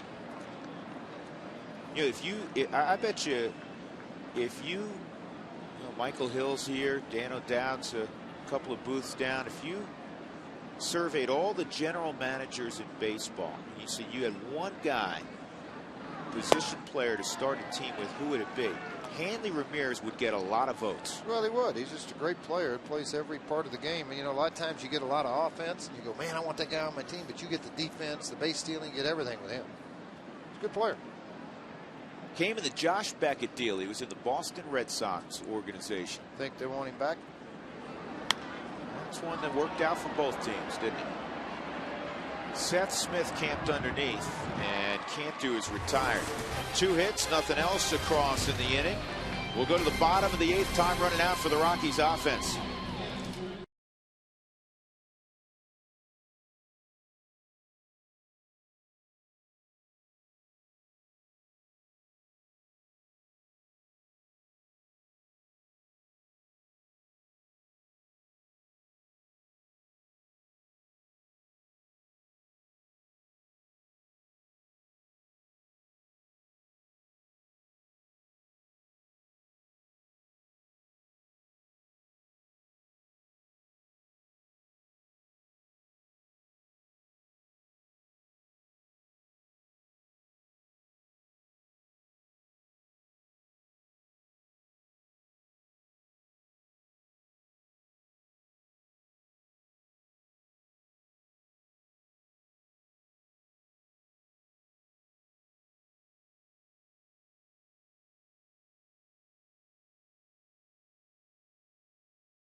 John's delivery of the game. It's been a good night offensively for Troy Tulowitzki. Had a home run in his first at bat. In his second at bat, he launched a double to deep center field to score a run. Scoring Seth Smith. He ended up at third base on the throw. Jimmy John's delivery of the game. And the Rockies need to make several more deliveries here with 6 outs to work with. Wes Helm stays in the ball game. He's at third. Emilio Bonifacio to second, and the kid comes out. Chris Coghlan. Ball game to remember for Coghlan in his major league debut. New pitcher on the hill is Leo Nunez. He from the Kansas City Royals in that Mike Jacobs deal. And George, he can run it up there 95, 96. Yep, you got a skinny kid with a very quick arm on that backside. There's that hard slider at 84 miles an hour. Chris Iannetta, 2 for 3. Double, fly ball center field, and a single.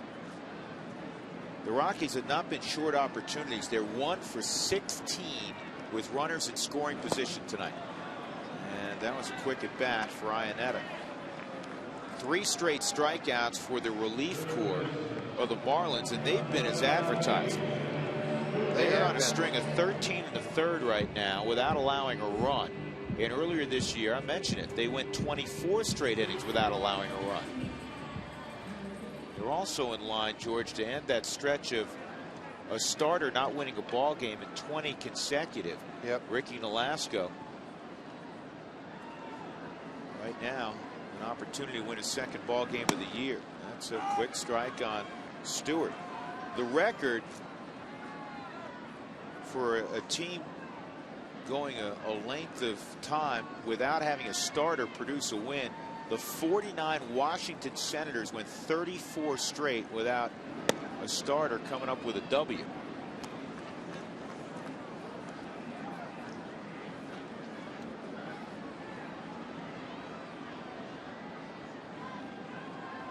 Got the attendance for you, 27,398. Stewart swings and misses. It's 1-2. Well, that's a pretty good 1-2 punch on the backside of your bullpen. Calero did a nice job with Pinto to get Pinto out of a situation in the 7th. Then you bring this guy out of the bullpen, throwing 96 with some sink and a hard slider to go with it. Well, you talk about a short, quick arm action. I mean, this thing comes in a heartbeat at 87. Well, George, check this out. Against Nunez, the league's hitting 160. The guy who departed last inning, Calero, the league's hitting 170. We haven't even seen the lefty Dan Meyer. They're hitting 156 off Meyer. Here's the 2-2. There's the zippy fastball, 95. That was easy heat. Well, he hit the another just a minute ago, an outside corner sink at 96. Look how quick his arm is. When he gets on the backside of this arm, I mean, it explodes through the zone.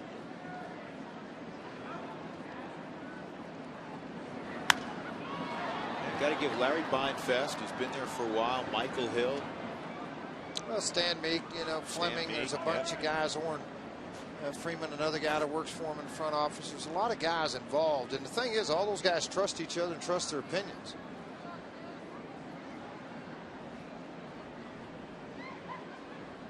Three balls and 2 strikes.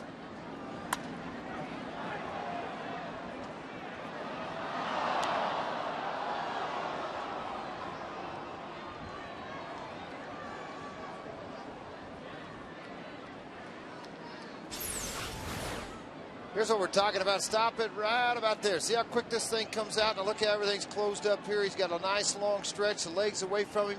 And man, that arm gets up on top and hit. Flat goes like the baseball here, except Benesica's going to catch up to it in dead center. So Stewart's gone. He gave that ball a ride. 2 outs. Clint Barmas, who's 0 for 3. A couple of punch outs will step up.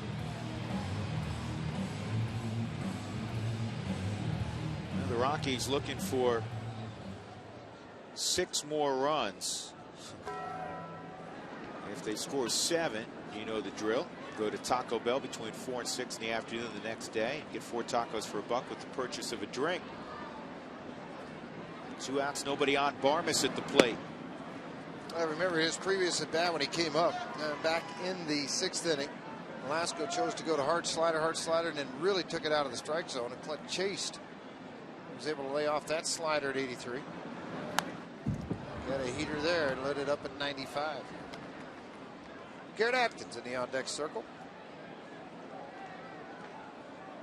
That's just weird to see. Garrett Atkins in the on-deck circle? Not in the on-deck circle, but Garrett as a pinch hitter, you're just so used to him starting. 2 straight ball games, he's coming off the bench. Here's the 1-1. He's doing a lot of work on maybe closing his stance a smidgen. And guys will do anything when they're in a funk. Athletes are the worst. They listen to mailmen. They listen to the guy at the grocery store where they're getting gasoline. Hey, close it up. Oh, okay. What do I do with my hands? You know, I mean, you're asking and searching. I mean, you just do it. Pitchers, you know, but particularly, you know, oh, your slider's not good because your hands. Okay, I'll get my hand up. You know, I mean. Short and stride. Oh, Lord. I mean, boy, they break your hands earlier. They give you a lot of choices. You know, everywhere you stop on the way to the ballpark, somebody's got an answer for you.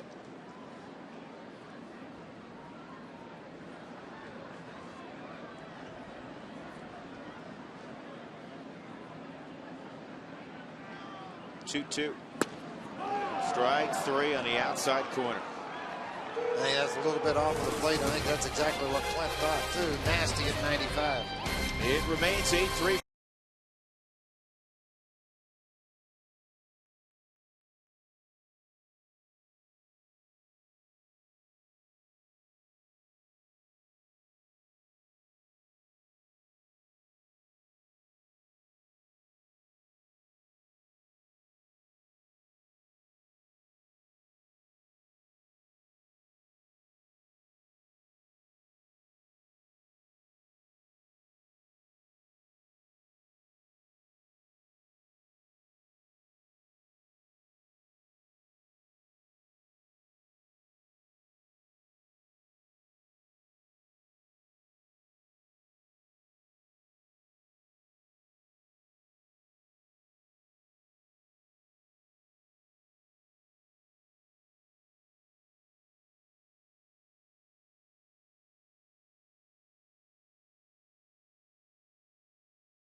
Top of the 9th inning, and there is Tom Helmer. Hi, Tom. Hi, how you guys doing? After the ball game, of course, we'll get you down to the clubhouse, see what the Rockies have to say about this one. Homer of Troy. Troy Tulowitzki goes deep for the first time since the first week of the season. We'll talk about how he's coming around, and also Hanley being Hanley. Hanley Ramirez, great ball player, proved it again tonight. We'll talk more about him. It's all coming up after the ball game. Drew? Tom, you get better and better. Very witty. I'm trying. I know you are. That was a compliment. John Baker's going to be the first to see Houston straight. Houston hasn't worked the last couple of days. This will be his 14th appearance. Baker a home run and a 2-run single. 2 for 49 for Baker. And a fastball in there for a strike.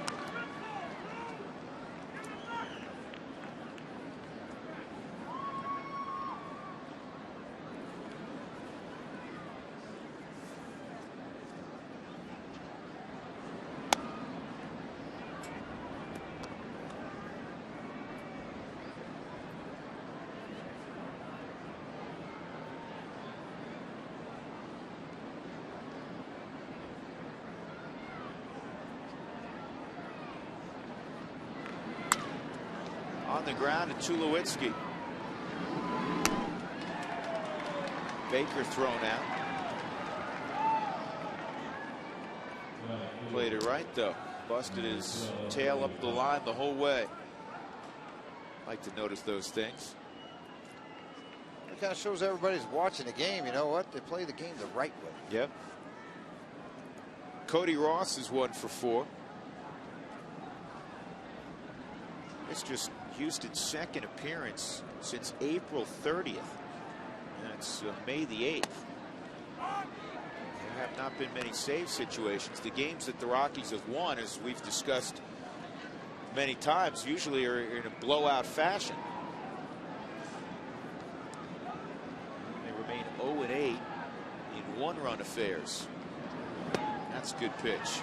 I call that the disappearing slider. You think it's there, and then it dives. Yep, just decides to vacate the premise. Man. Hyundai Cam, look at that slider. Well, it's because of the way he finishes this thing. I mean, there is so much torque out at the very end of this. That's why he gets that late snap and break on it.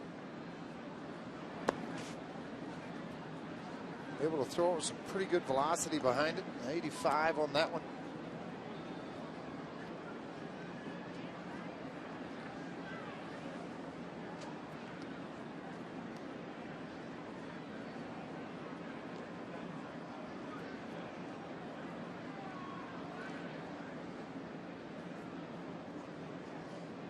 Here's the 1-2 to Cody Ross. And a nice catch by Ian Stewart.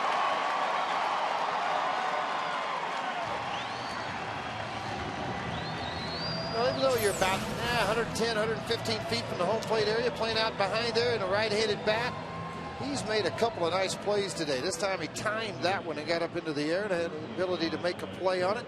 And, George, he's one of those guys that when he plays the middle infield, and then he moves to third, he brings the same glove. He has an 11-inch glove. Most third basemen like a longer glove. Give him a little more reach because it's such a reactionary position than what you'd use up the middle. But Ian Stewart, like our good friend Jeff Houston, he uses the same glove at second that he does at third. And of course, Huey played short, played second. When he moved to third, he just was real comfortable with his infield glove. So there's, you know what? You got to reach your palm up to catch that line drive is my point of that. You're not going to have a little extra webbing to go grab it. 92 at the last heater. Good Starting to see consistent velocity, 90 to 93, touching 94 occasionally from Houston Street. Brett Carroll's first at bat. Brett stepped into the ball game an inning and a half ago. Just 17 at bat, 17 at bats on the year for it. And this ball's a base hit to left. Hey, he can run a little bit. Lindstrom, the right-hander, is getting loose down in their bullpen. I remember when he came into a game in Florida a couple of years ago, and Todd Helton said that is some of the most difficult stuff I've tried to hit of anybody I've ever faced. Lindstrom. We'll see.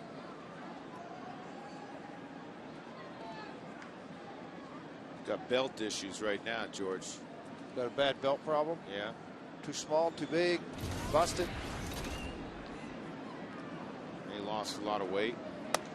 Needs to punch a new hole in it. Ball one on Alfredo Messica. 0 for 4.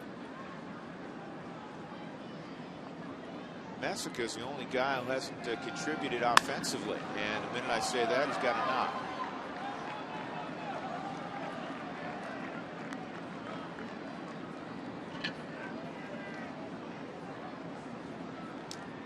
"16 hits for the Marlins. 16. Wes Helms with his second at bat. Pinch hit last inning, stayed in the ball game at third.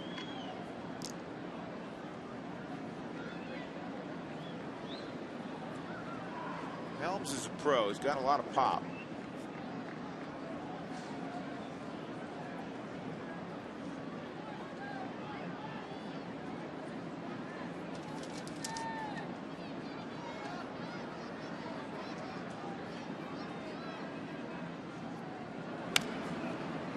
On the ground, foul past Andy Fox.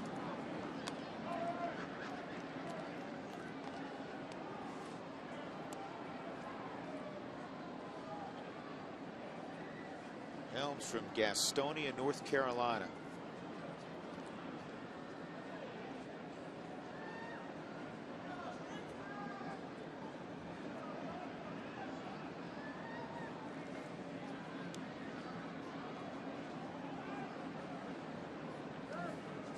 West came up with Atlanta.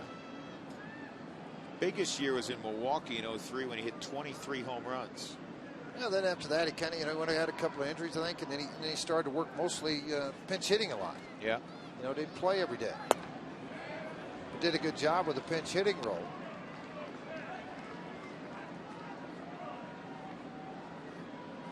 Nine hits, a couple of doubles. Yeah, his 4 career, RBIs. George, in his career as a pinch hitter, 276, which is very, very good. Very good. 7 pinch home runs. 37 pinch RBIs. Been a good pinch hitter. 0-2 on Wes Helms.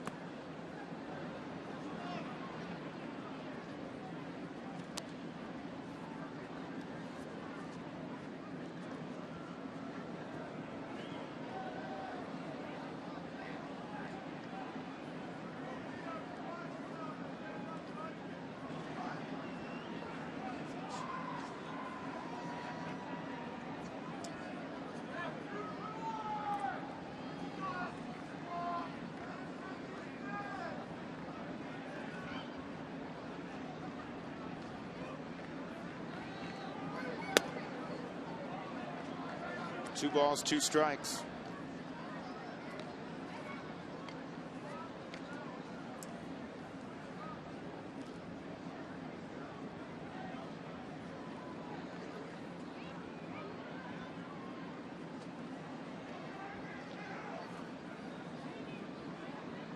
Dodgers the 7th, tied at 1 with San Francisco. In the air down the right field line. If it's fair, it could be a problem. It's foul.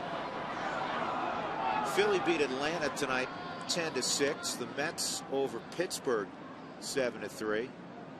Cincinnati now 16-13. They won 6-4 tonight over St. Louis. Cardinals are still 19-11. Johnny Cueto, George, 3-1, a 1.59 ERA. Oh, he's got nasty stuff. Man, does he have nasty stuff.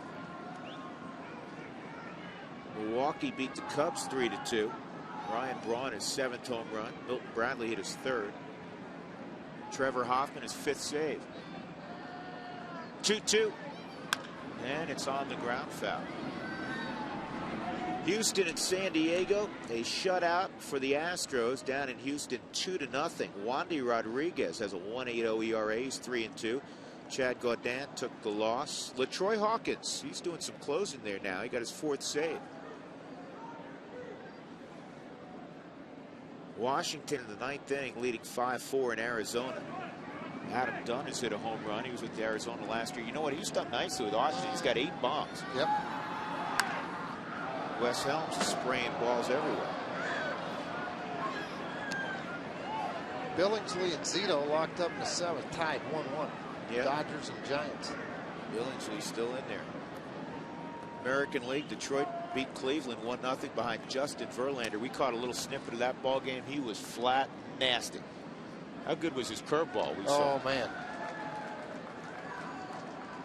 And the Yankees beat Baltimore Camden Yards 4-0. CC Sabathia's second win in pinstripes. A-Rod, a home run, a 3-run shot in the first inning in his first game back. Boston 7-3 over Tampa, so they finally beat Tampa. Brad Penny over James Shields. Jason Bay is 9th. J.D. Drew is 4th. Swung on and missed. Good pitch by Street. We'll go to the bottom of the 9th inning. The Rockies need a large rally. 8-3, Fish.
They'll have 9-1-2 in their lineup.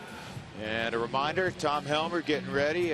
Some guys get ready, you know, by soothing their voice with tea. That's how Tom gets ready. He does, I don't know what that is, but that's what he does. Rockies post-game report after the ball game. You are a different dude, my friend. That's what happens when you have the double latte. That's the double latte at work. Matt Lidstrom is on the hill. He's the closer for the Marlins. He throws really, really hard. And the Rockies will send Omar Quintanilla to the plate. He'll pinch hit. Well, can get it up to 99 at times. First offering of this game, 96. Just watch Nunez do that in the 8th.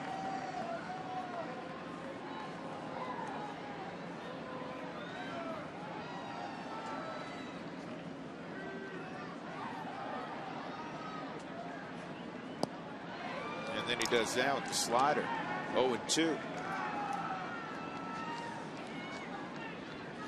And Nunez, 1-2-3 inning with a couple of punch outs. Calero punched out 2 2/3 of an inning. 4 of the last 5 Rockies hitters have gone down via the strikeout.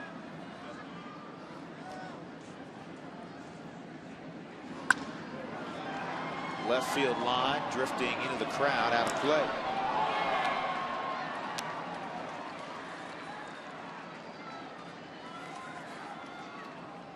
And Omar Quintanilla been kind of like an American League player this year, George. He's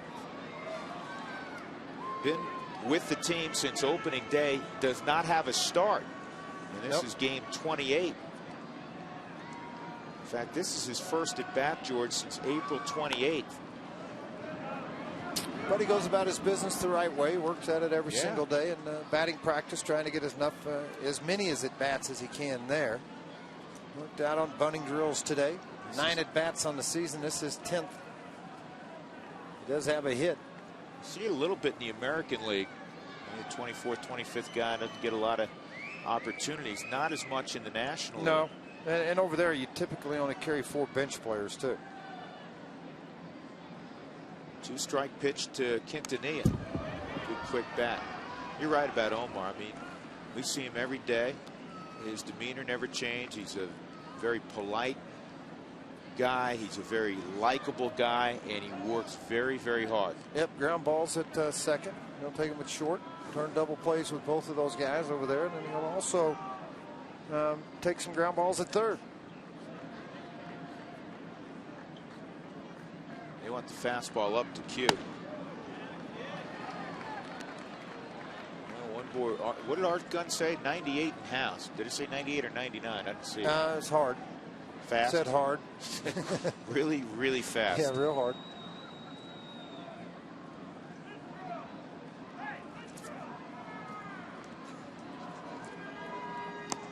And the strikeout at 97 miles an hour. This bullpen's been impressive. It's been one of the strengths of this Marlin team. Quest in-game box. Most of those knocks you see came early in the baseball game. Rockies had a run in the first, 2 in the third. Seth Smith's had a very productive night. Top the leadoff spot. He's been on base 3 out of 4 at bats.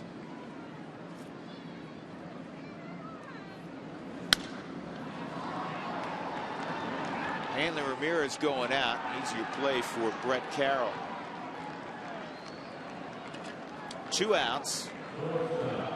Tonight's Land Rover Extraordinary Player of the game is Ricky Nolasco. Ricky, fairly rough start, but then he settled in, changed speeds very well, and for the most part had that impeccable control. And Ricky Nolasco looks to break that string. 20 straight ball games without a starter, coming away with a victory. He's one out away from a W tonight. Land Rover designed for the extraordinary. Troy Tulowitzki.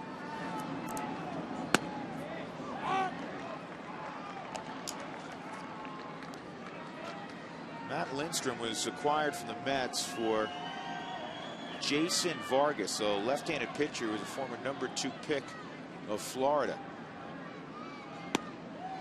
And you see that curveball? See that? Well, that's just not right. I mean, you throw 96 miles an hour, you got a 6-run, 5-run lead, and then you're just snapping hooks off on the guy. Now, the Mets let him go because they felt like he didn't have a secondary pitch. They knew he threw hard, obviously. That secondary pitch looked pretty good, huh? Yeah, well, who was making that evaluation? I don't know, but whatever it better was, reevaluate. That's right. The Marlins win game 1 of this 3-game set 8-3, and that streak is over for Florida. They will not go in the record books. They won't come close to it. After 20 straight without a starter winning, Ricky Nolasco gets his 2nd win of the year.